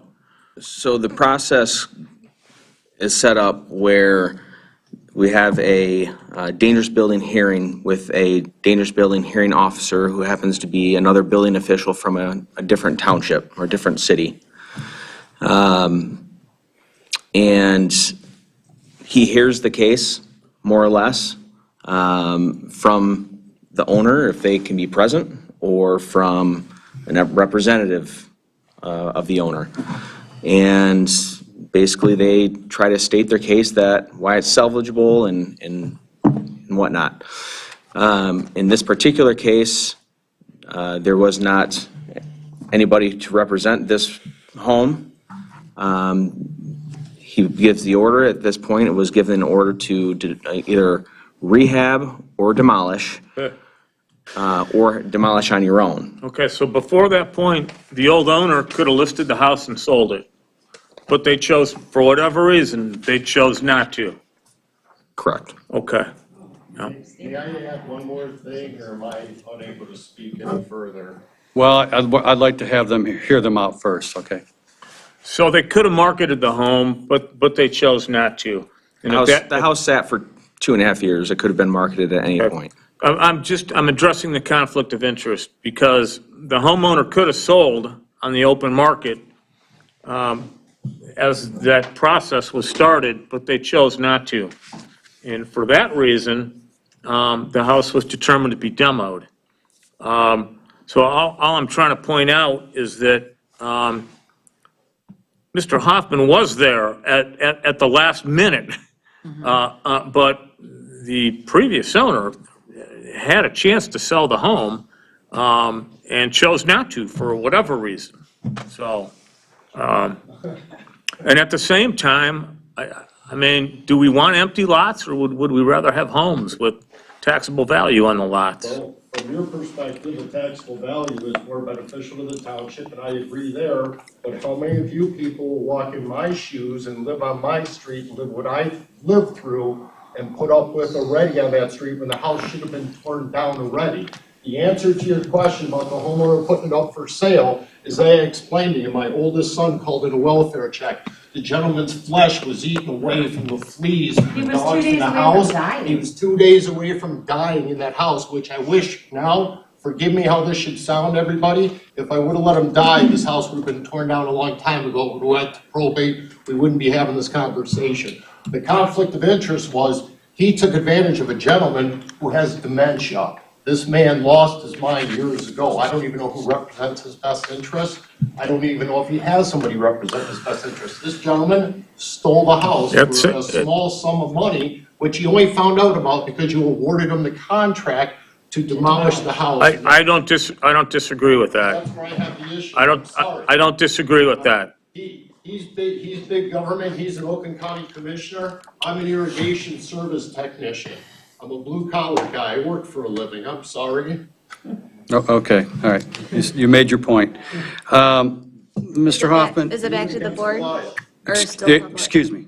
Mr. Hoffman, what was the, we don't necessarily have the right to look into your business affairs, but how did you, would you mind sharing that information with this board? I came to the township first because I went through that house. We didn't go through it when we bid on it to tear it down. But I went through the house and I said, this is crazy to tear this down. And I did the same thing in my house in Centerline, which saw the pictures. So I went to the township and there was not a lot of information how to get a hold of this guy. So then I went to Oakland County, checked the deeds over there. Then I found an address up north. And I think you guys, I saw one of your documents after the fact that had his address, I think in Turner, Michigan. And so then I went on the internet and ended up tracking him down and talked to him 4 or 5 times over a period of time and, you know, made him an offer, sent it to him. He thought about it, he signed it and he sent it to me.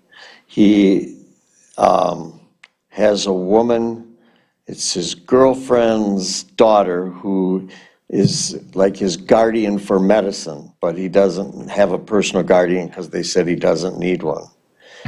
So anyway, I negotiated a contract with him and have a signed purchase agreement, but that's how I tracked him down.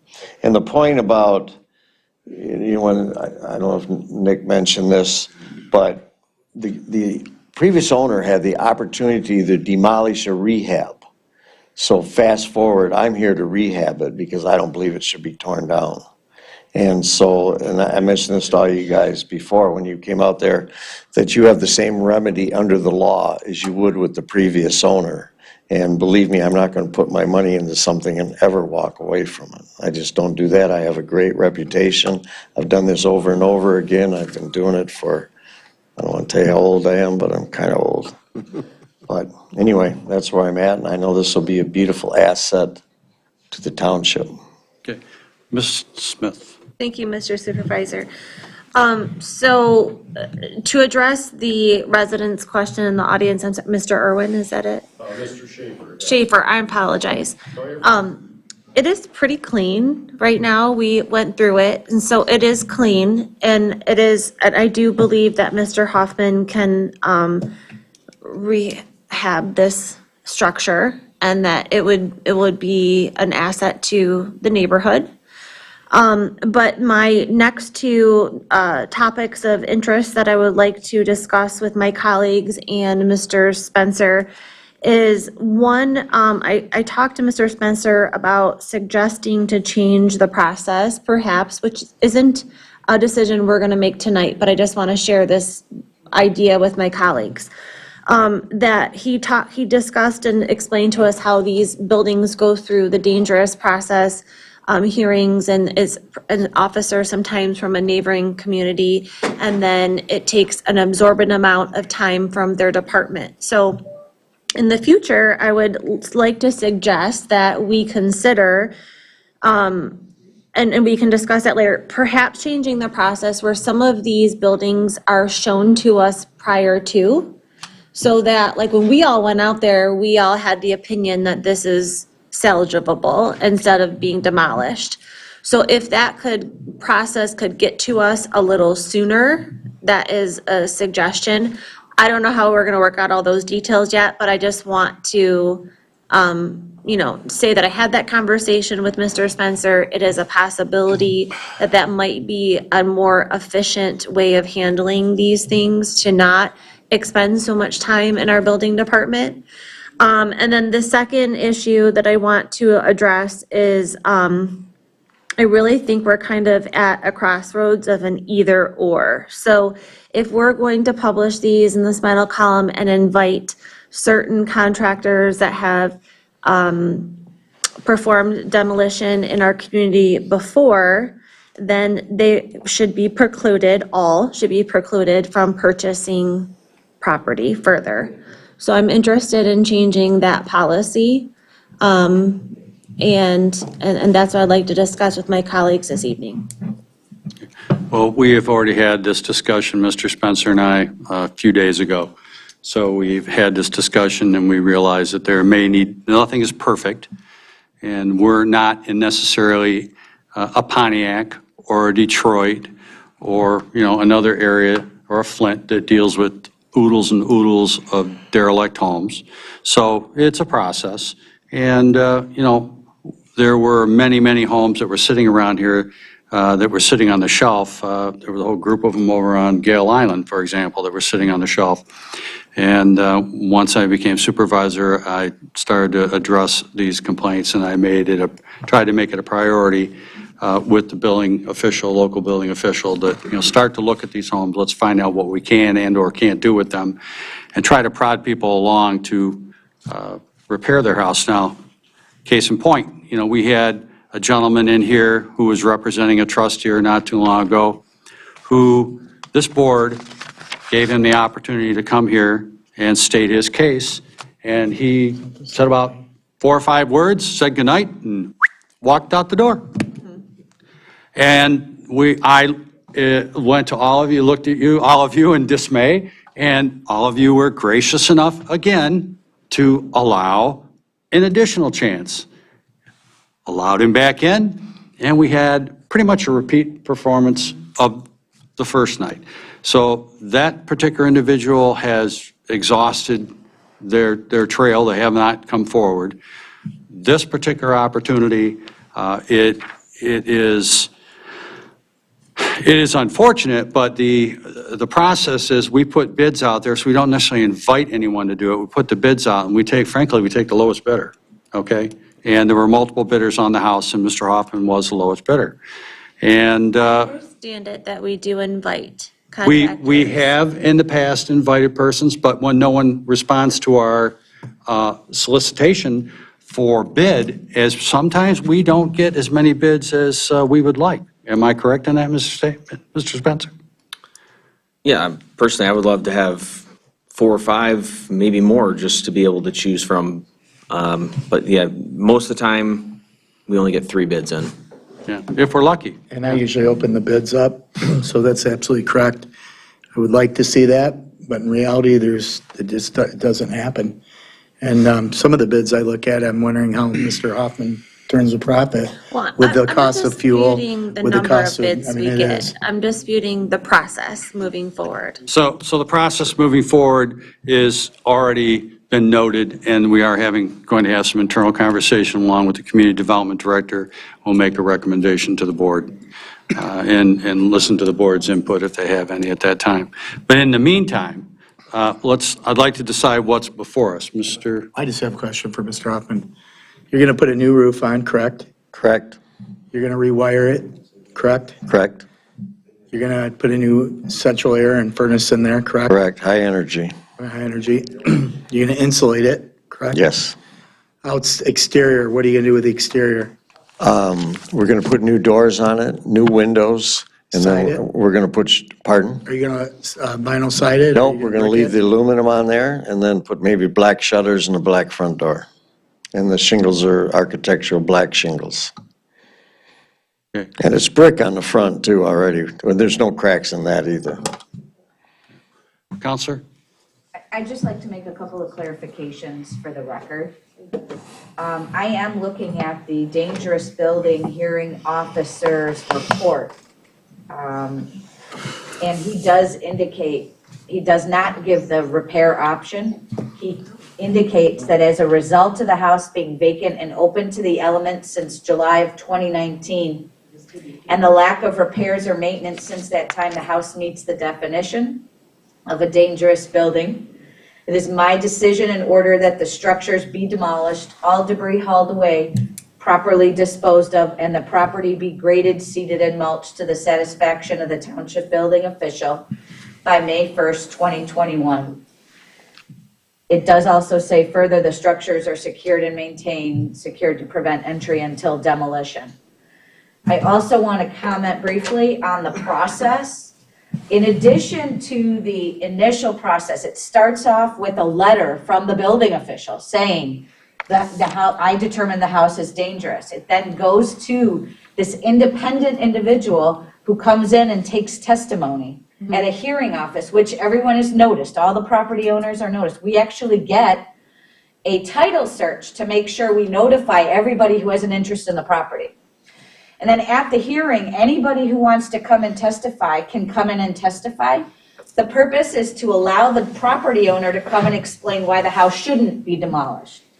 In this case, the only testimony was the Jason Hudson, the ordinance enforcement officer, as well as the building official, because the property owners did not appear. After the hearing in front of the dangerous building hearing officer, it then comes to the township board, and the township board reviews all the materials, the letters, the dangerous building hearings officer's decision, and then makes its own decision whether or not to follow the order of the dangerous building hearing officer, or at that time you can modify. The property owners are again notified and given an opportunity to come to the township board and show cause why you shouldn't enforce the order of the dangerous building hearing officer. So there are a lot of protections along the way to ensure that when it gets to the township board, it is ready for the township board to make a decision as to whether or not this building is dangerous. That's not to say that this board has not, in the past, at a show cause hearing, entertained discussion that possibly it can be rehabbed, and as Nick has indicated, in the past, it's been by show of a structural engineering report that the building is structurally sound, because I think that's the most critical element for the building official. But I just wanted to make sure that you understood the process that we see it from the very beginning all the way till it comes to you, and how we got here in this case. Thank you, Counselor. Okay, just one moment. Erwin, I just want to add one thing. I know you guys are going to keep moving, and I understand. I have to keep moving. Two things I want to add. In the time that that property sat vacant and the people were hauled out of that house, anybody could have went to Oakland County, looked up the owner, and made Everett an offer on that house, and nobody chose to do so. It didn't come until the award of the demolition contract that this came about. I wanted to say that, and I want it on record. And thank you for making changes, and I suggest that you post your bids through the mitten, through the proper government channels, because it helps weed out proper, licensed contractors and non-licensed contractors. Okay, thank you. Okay, thank you, Mr. Schaefer. Okay. Where was I? Mr. Powell. Sure you want me to speak? Go right ahead. All right. First of all, I want to thank our counselor because she kept me from having to repeat everything she just said. So The process is very clear. This township board adopted the policy and the ordinance that follows that process exactly as the counselor presented. We as a board, have the ability and quite frankly, the responsibility to go out and make sure that we understand what's being asked of us when it comes before us. Because no one has the authority to tear a house down except us. We're the ones that give that order to spend the money and to go through that process. If the homeowner doesn't like what we do, he can always go to court and have a judge take it over, but really, we are responsible to make sure that we understand what's being asked. That being said, and I really appreciate Councilor bringing it up because the dangerous building hearing is meant to create a record as to why the decision's going to be made. So there is a reason why that home was declared inhabitable and a nuisance and needed to be removed. He can't just say, it'd be nice for the neighbors if this house were gone. That's not possible. And if he were, that's why it comes to this board, so that we can decide, okay, there's something not quite right here. So as part of this decision to possibly rescind the request, we have to really address the reasons why it was declared inhabitable right up front. And Bob, you're a great builder, and no question about it, but I'm sorry you're not a professional, and just because you say it's okay, everything's good, heaven forbid if we take everybody's word that everything's great, we'd all be in trouble. There are reasons why professionals are licensed with the state so that they have certain credentials, and if they're wrong, then they can be held accountable for that. Just Mr. Irwin gets up and says the house absolutely needs to be destroyed. Well, that's one man's opinion, but he's not an expert in that, and that's why we hold those hearings. That being said, so there are reasons why the decision was made to demolish this home, and this board then has the responsibility to address each one of those things tonight. And if we're going to rescind that order, then we have to have some reason for doing that. We may not have seen the cracks he saw. We may not have seen the feces all over the floor. We may not have seen other things that the expert did. And so we have to address those things. And that's why I really appreciate the building official, Mr. Spencer, because he's looking to the law, and he wants us to be able to say, you need to hire the people to counter the decision from the dangerous building hearing because we don't want that responsibility. All right? We're not the experts in this case. So the request from the building official is absolutely right on the money. He's addressed all of the issues that were in the dangerous building hearing, structural issue, well issue, septic system issue, the asbestos issue.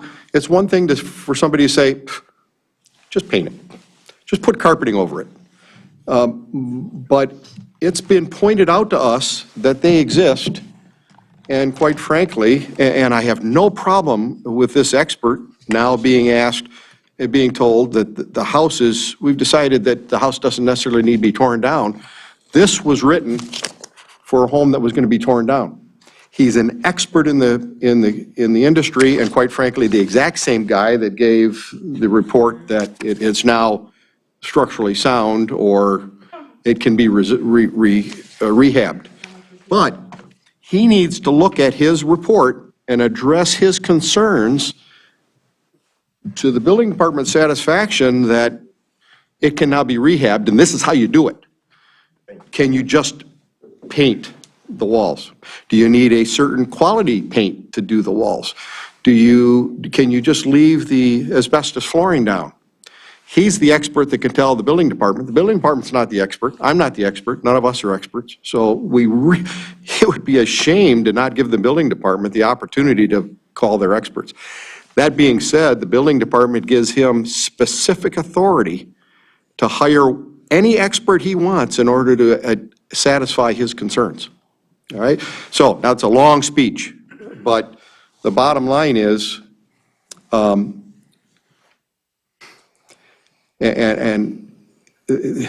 my opinion is the same as yours, quite frankly, the same as yours, the same as the building official that he had.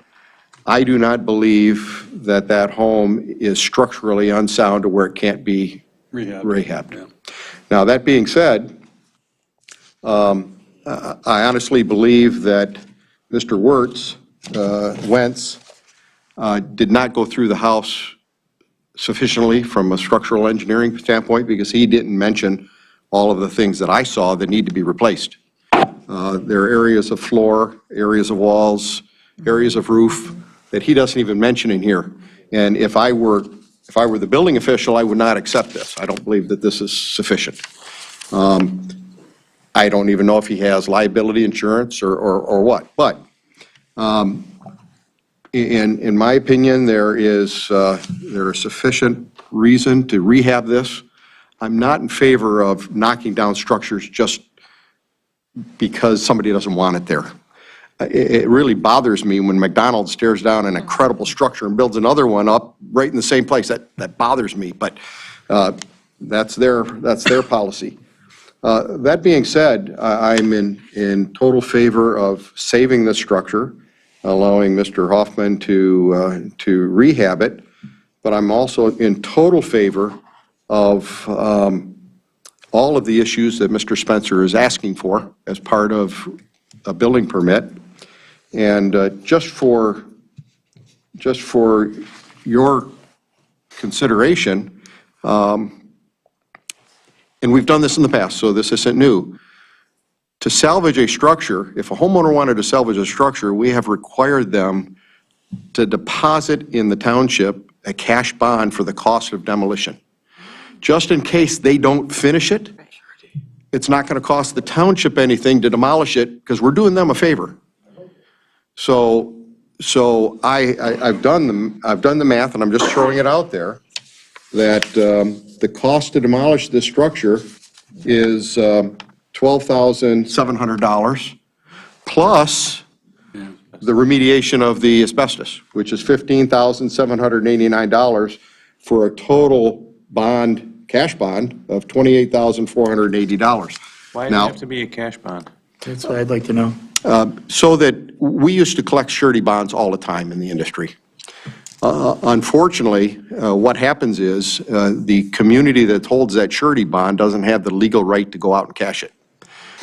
You must actually sue the bonding company to have a judge demand that they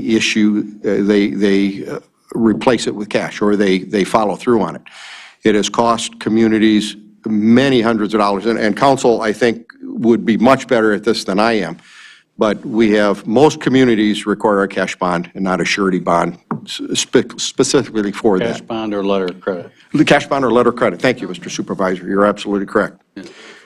So, that being said, again, I am in full favor of saving the structure. It's got great possibilities. Remember the reason for a hearing and for this whole process. It's not because we don't want a home there. It's because there's a danger there, and we want to correct it somehow. Do we want an empty lot? No. Do we want to knock down a building just because we don't like it? No. So whether this is demolished and another home's put up, the neighbors have to look at a home. Whether this home is totally restored, probably more beautifully than it's ever been in its history of its life, quite frankly, that's all we can ask. I mean, as long as it meets code. So I'm in favor of saving this, but putting some consistency in the process so that we treat Mr. Hoffman exactly like we've treated most everybody else. Well, we had, for example, I can never remember that address, the Highland Road project. 9 something. Yes. 9,000 something Highland Road. Yeah.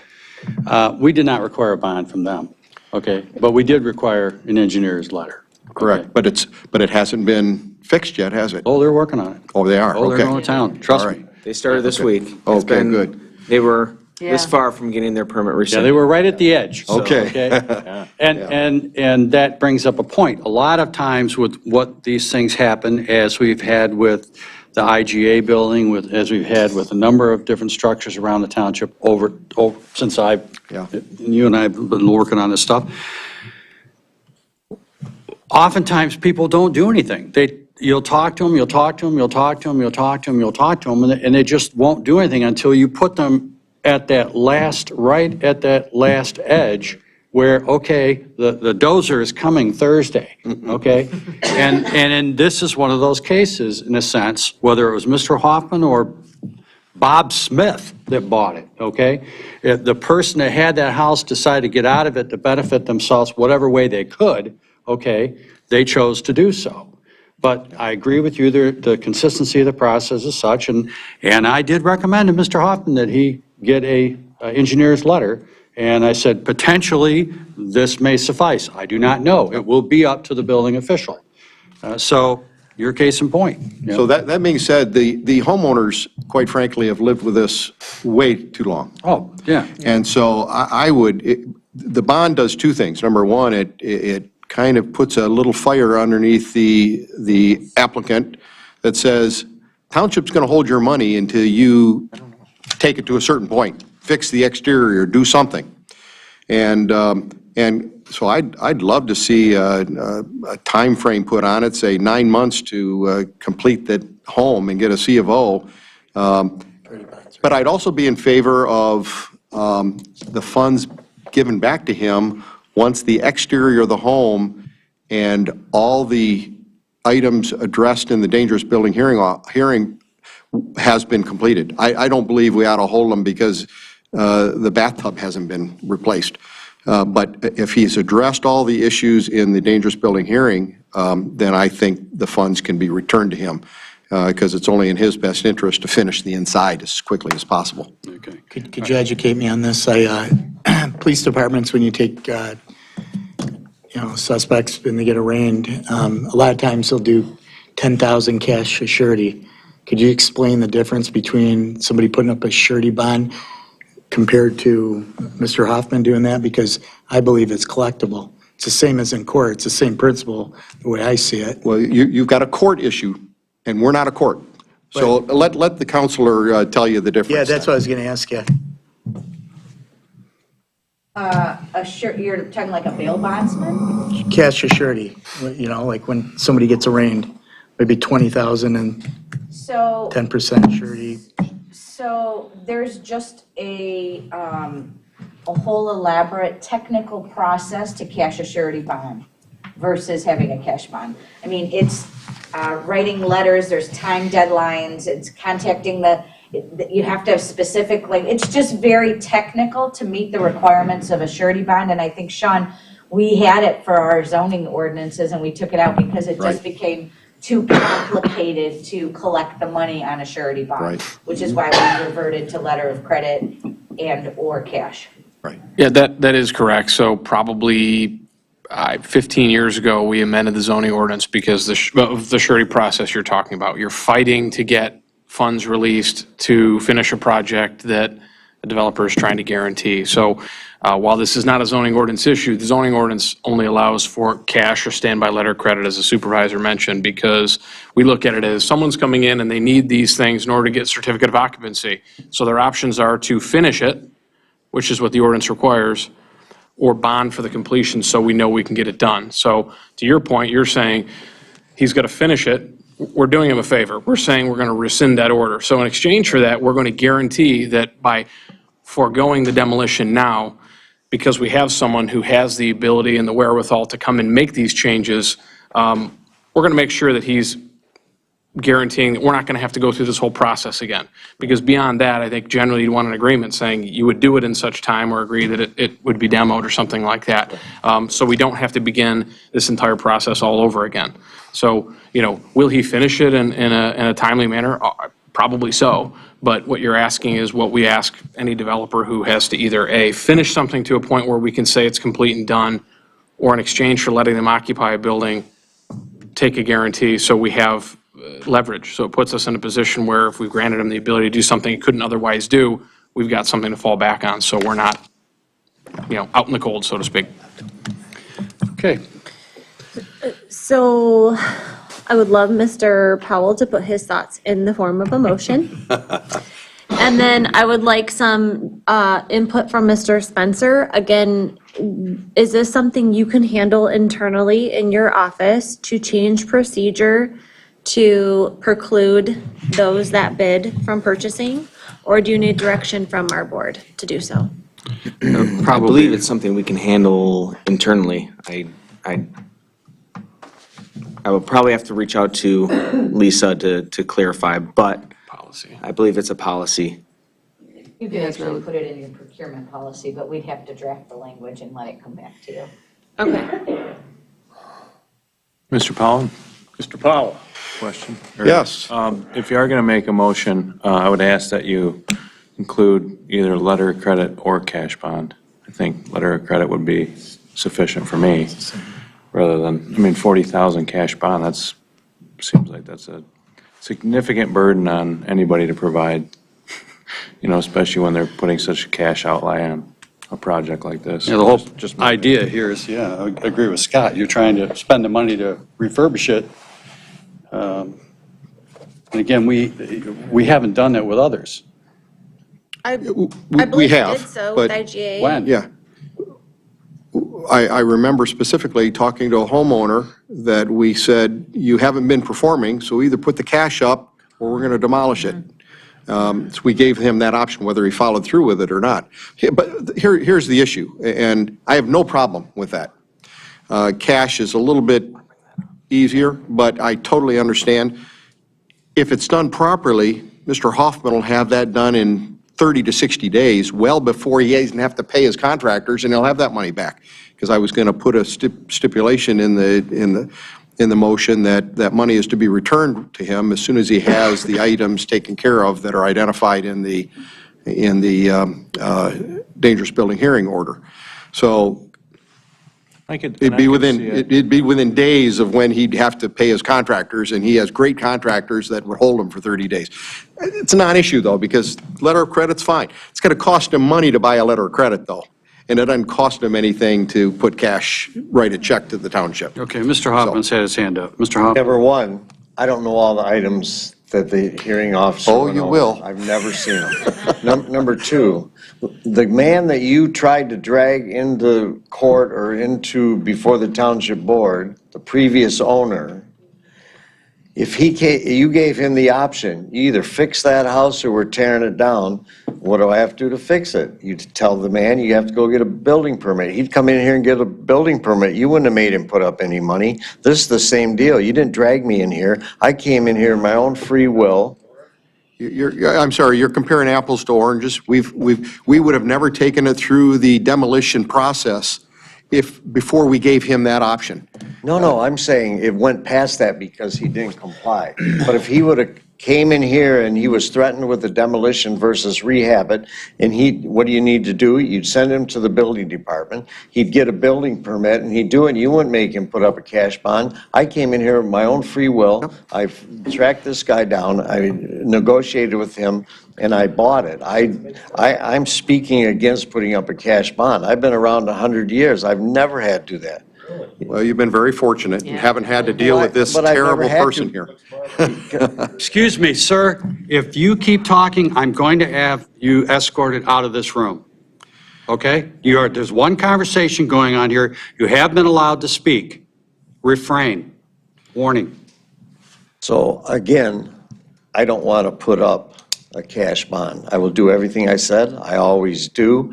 Yeah, I've done demolitions for you guys. There's never, ever been an issue. I've even gone back to one demolition I did last year, the one on the lake. I can't even think off Cooley Lake Road. The homeowner, the property owner called me and said, you know what? Where the basement was, it's settled. Without saying anything to actually they called the township and you guys called me and I called the property owner. I went out there and put 4 yards of topsoil there, spread it and seeded it.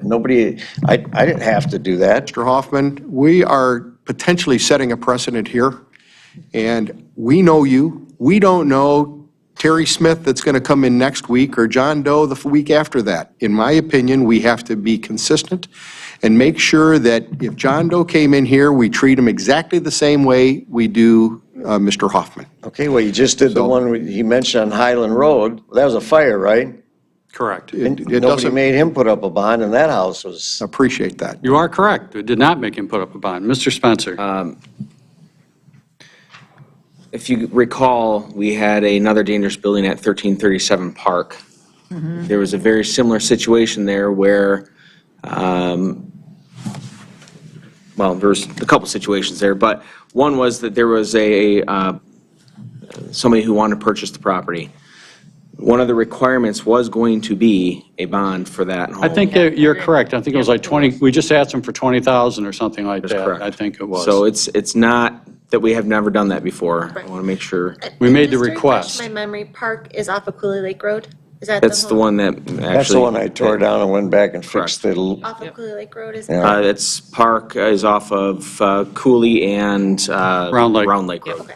Just wanted to make sure I was thinking about the same one. Yeah. So, Mr. Hoffman, this is certainly nothing personal to you. This Right. is some housekeeping issues that we are discussing, and so I just want to make sure that's clear to you. And this is some, as Mr. Trustee Powell said, that we are setting some precedents and discussing changing some policies. So I just want to be clear that it's not directed personally to you, but we need to have this conversation as a board to make decisions, educated decisions. Yeah, I don't take it personal. Good question. Janine, do you have any idea what that lot would be worth if it were vacant, roughly? Oh, come on. I think I know. I don't know a buildable lot that would ever sell for 30,000 in Well, Anyway. there's no water and no sewer, so. empty lot, that's what I Empty lot, said. Yeah, okay. What do you think it's worth, Mike? Do you have a guess or no? How much did you say? It's It's a double lot. 150. 65 on Zillow. Oh, for the lot? Yeah, okay, we're not going to Doesn't matter, we're speculate. We're not speculating, speculating Not here. speculating, I believe. please. I looked it up, I think it's 36,000 the lot's assessed. Okay, all right. Okay. All right, irregard, what's your question? Well, Just that? if Mr. Hoffman does not follow through and we do have to tear it down, and we had to take ownership of that lot, what could we get for it? Would we get our money back? No, the answer is probably no. I'm thinking it's probably yes. Well, Yes, but it would take a year and a half to do it, or longer. or longer, Because of process? because of the process. Yeah, and in the meantime, I'm going to get a call every week. You got to come out and cut the grass. You Yeah. got to do this, you got to do that. Somebody's parked a car on it, this, that, the other thing. The neighbor, so it becomes a burden to the township and a liability to the township that the township frankly doesn't have the resources to deal with. Okay, So- well, let me just say this. I don't think we need a $40,000 cash bond. I don't think we even need a $30,000 cash bond. I think if you ask Mr. Hoffman to put up a $10,000 cash bond, I think that would put enough pressure on him to get the work done. So Mr. Hoffman. I'll just leave it at that. The other thing I just want to bring up before we make a decision, and that Mr. Hoffman, in fairness, brought up, is he has not apparently seen the list that we're going to hold him to. So that, I just want to throw that out there, that he has said that he has not seen Never this seen it. list that we are going to hold him accountable for. So I don't know if we want to table this for him to see this list, or I think you're Ms. comfortable us okay. making that decision with your, you Mr. don't have Spencer. knowledge of what we're holding you to? Mr. Spencer? I think that really what this comes down to, he's going to have to build or refurbish to code compliance. And that's what we hold every single Correct, right. construction project in the township to. We can't hold them to anything more. If we don't judge based on quality or craftsmanship, we based on code compliance. So we will expect a code compliant structure when all is said and done, as well as if the board approves a structural report from a structural engineer. Now, Mr. Hoffman, as I recommended you to procure one and made the attempt that Mr. Wenz, who is a professional, that letter may or may not have been acceptable. It is not acceptable to the board, so you are going to have to get a letter from an engineer that states the structure is habitable, and that will quash some of the concerns of other individuals that are there and be fair and equitable at that point. I am not in favor of a cash bond myself, but I want this to move forward, and there may be a greater sense of that from this board member. I'd like everybody to kind of ante up here and see what the thought processes are, okay? Well, I think we said that a letter of credit would suffice. You don't have a problem with letter of credit, right? Surety bond, you mean? No, just a letter of credit from your, Letter of credit? from your Letter of bank. credit, they're gonna put a hold on your money. Same thing. Yeah. Same thing. And we don't take surety bonds, though. Yeah. How about I put a $5,000 cash bond to the treasurer? I'd be fine with that. I think that, Well, how's I the think other that board? puts enough pressure on them. Get the job done, or you're gonna lose your money. How about the next guy? Well, he'll have to come in and put a bond, too. Cash. And what's and I have no problem discussing this. I came up with a number that made some common sense anyway. Is a $5,000 just a grab because we know Mr. Hoffman? Or because you're going to make that a part of the policy, $5,000 across the board, no matter how much the structure's I think the worth? board has the right to have that discretion, simply because if you're dealing with someone you have no record of, no knowledge, or know of their performance level, I would agree with you completely, okay? You may need to go that route. But when you have an individual who is in the community, who lives, has a business in an adjacent community and lives in another adjacent community, and has more to lose from not complying, regardless of the money, it wouldn't do his reputation or namesake very well. But I believe that leaves it open to subjective interpretation by the administration instead of saying, tying it to something. Is it 25% of the cost of the structure? Is it something objective and not just say, why not just $10? Mike, I think what you're saying is we need to iron out a process. Yes. We don't have We a don't process have, yet, because, again, but we are trying to get through this issue. Can I make a point real quick? excuse me, Mr. Spencer? Let me make a point real quick. You mentioned a $12,700 fee. That was actually a remediation fee from a contractor that we had reached out to for the asbestos. The actual cost of demolition from Mr. Hoffman's company was $8,900. Didn't I? Okay. I misunderstood that. Possibly the $8,900 would be a good middle ground for everybody to settle on if, in fact, this project was not able to be completed. That would cover a demolition. Less the remediation. Yeah. Less the remediation, but Second.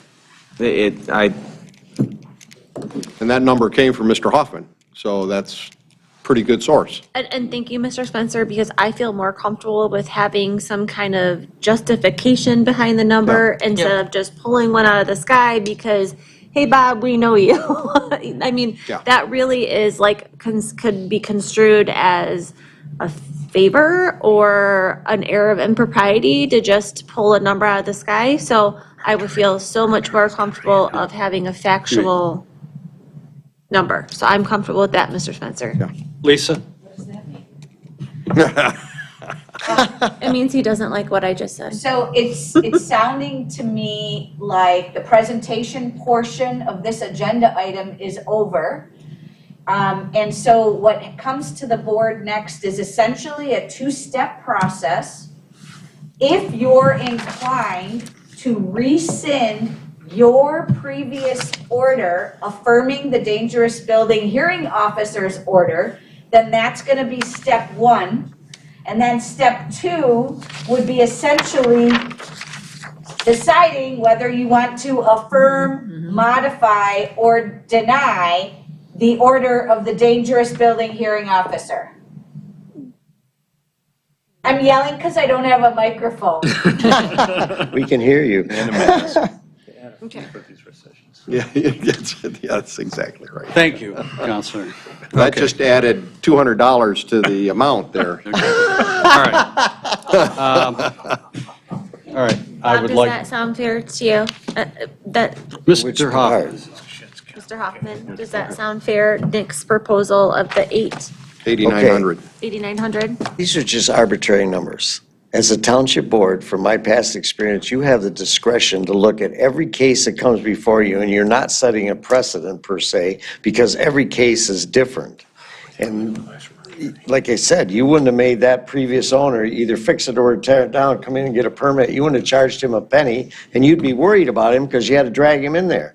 This time you don't. I mean, how about $5,000? And I don't even really want to put up any bond money because I do what I'm told. I'm a licensed builder. You have so much recourse under the law to come after me if I don't do it, the same as the other guy. And if you do, you'll tear it down, you'll assess the property, and I own the property. So I'm not going to let that happen. I don't do that. It just doesn't make sense to me. Have you closed on the property yet? No. No, because here's the deal. The title company drove all the way up north, forgot how many days, last Friday. And you know how there's such a stickler now for everything's got to be in order? His driver's license had expired. So they're going to go get that rectified, and they haven't done it. I talked to her again today.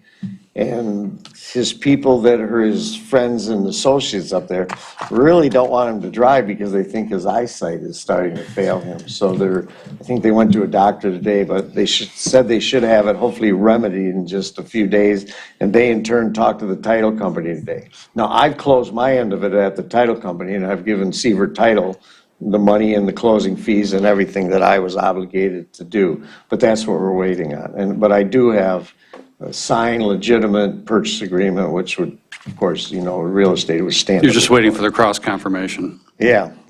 Okay. Okay, very good. One last time, Mr. Schaefer. All I want to say is, I feel at a great deficit here. As a resident of 8 years of White Lake Township with skin in the game, I live on Tower Road. He doesn't have any skin on the game, but I see a lot of warm, fuzzy feeling. You know him, he knows you. For the sake of this township and my tax dollars that pay everybody's wages, you need to get something in place that makes sense across the board, not just for Mr. Hoffman, but every contractor that bids contracts for the township of White Lake. I'm asking for everybody's benefit to avoid these future confrontations. That's all. Thank you. Thank you. Okay, moving on. I would like to, without further conversation, I hope, I would like to make a motion to rescind the demolition order of 288 Tower. Looking for support. Support. I have motion, I have support. Roll call vote. Just a question with council, is that motion proper? It's fine, it's rescinding your order. Rescinding the order. Just want to make sure Yes. council's good with it? I'm doing exactly what you said to do. Okay. Okay, motion and support. Roll call vote. Mr. Clerk? Trustee Smith, Yes. Trustee Ruggles, Yes. Supervisor Kowal. Yes. Treasurer Rummel, Yes. Clerk Noble, yes. Trustee Voorhees, Yes. and Trustee Powell. Yes. Okay, therefore, the order has been rescinded. Okay. Now, the second part of this is the affirmation, modify, or deny. We will modify, I make a motion to modify the dangerous buildings officer's findings and request that a $10,000 cash bond or letter of credit and a letter from a Michigan licensed structural engineer will meet the requirements of the township building official, and the building will be brought up to code status. That's it. Okay. That's a motion? As a friendly add, do you care at all that Mr. Hoffman gets some guidance on the encapsulation of the That's going to be asbestos? entirely up to him, and I'm not going to put that in a motion. even though that Nope, was a... I'm not going to do that. It'll be strictly up to the building official to deal with that. I'm not going to tell him how to do his job, and neither should you. Mr. Supervisor, did your motion mention when the cash bond or LLC would be returned to the, I'm going to leave that up to the discretion of the building official to a point of completion satisfaction.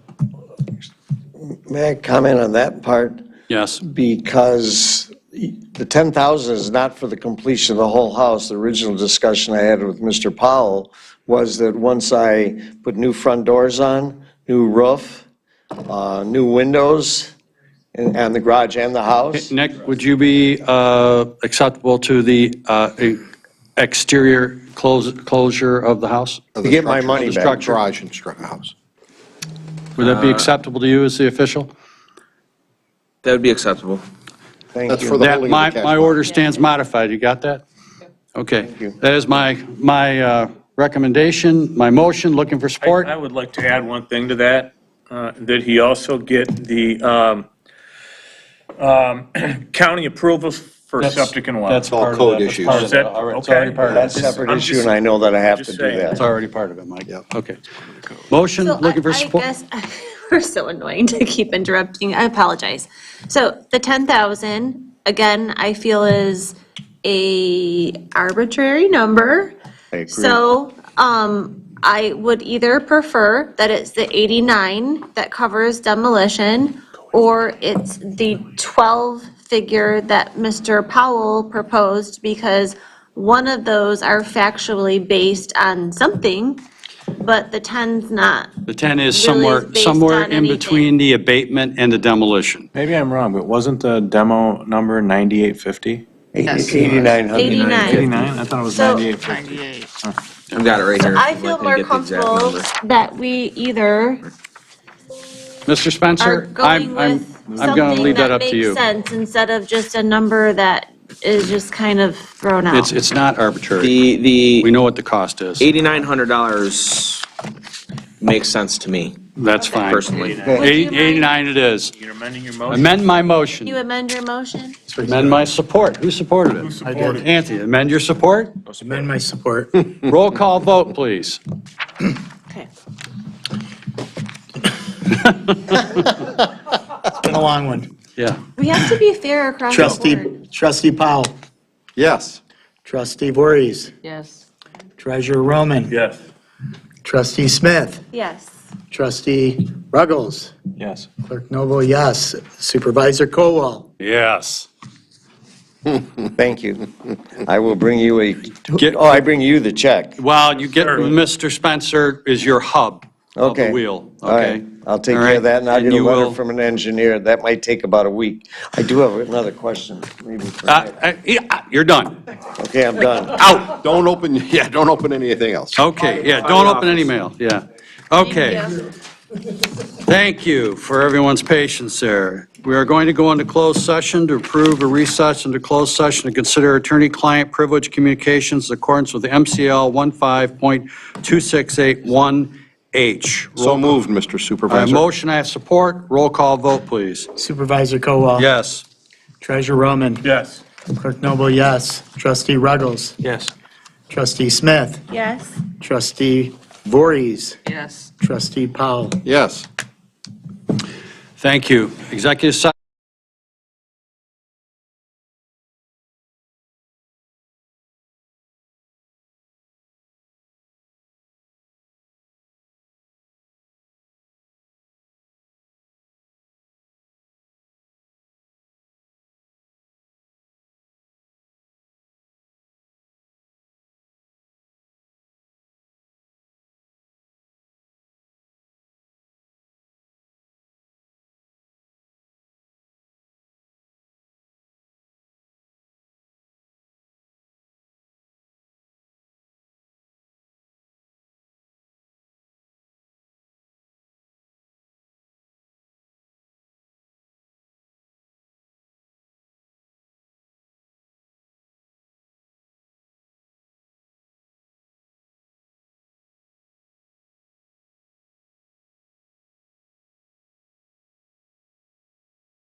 And I can't read your notes. We're not clear. Because of lack of clarity of River Cadis's direction. And that's it. Okay, and I'll put that in the form of a motion, looking for support. Support. A motion and support, all in favor? Aye. Ayes have it. I would like to adjourn the meeting. I'll make that as a motion. Support. A motion, support, all in favor? Aye. Aye. 29, Motion Jim. adjourned. We are adjourned.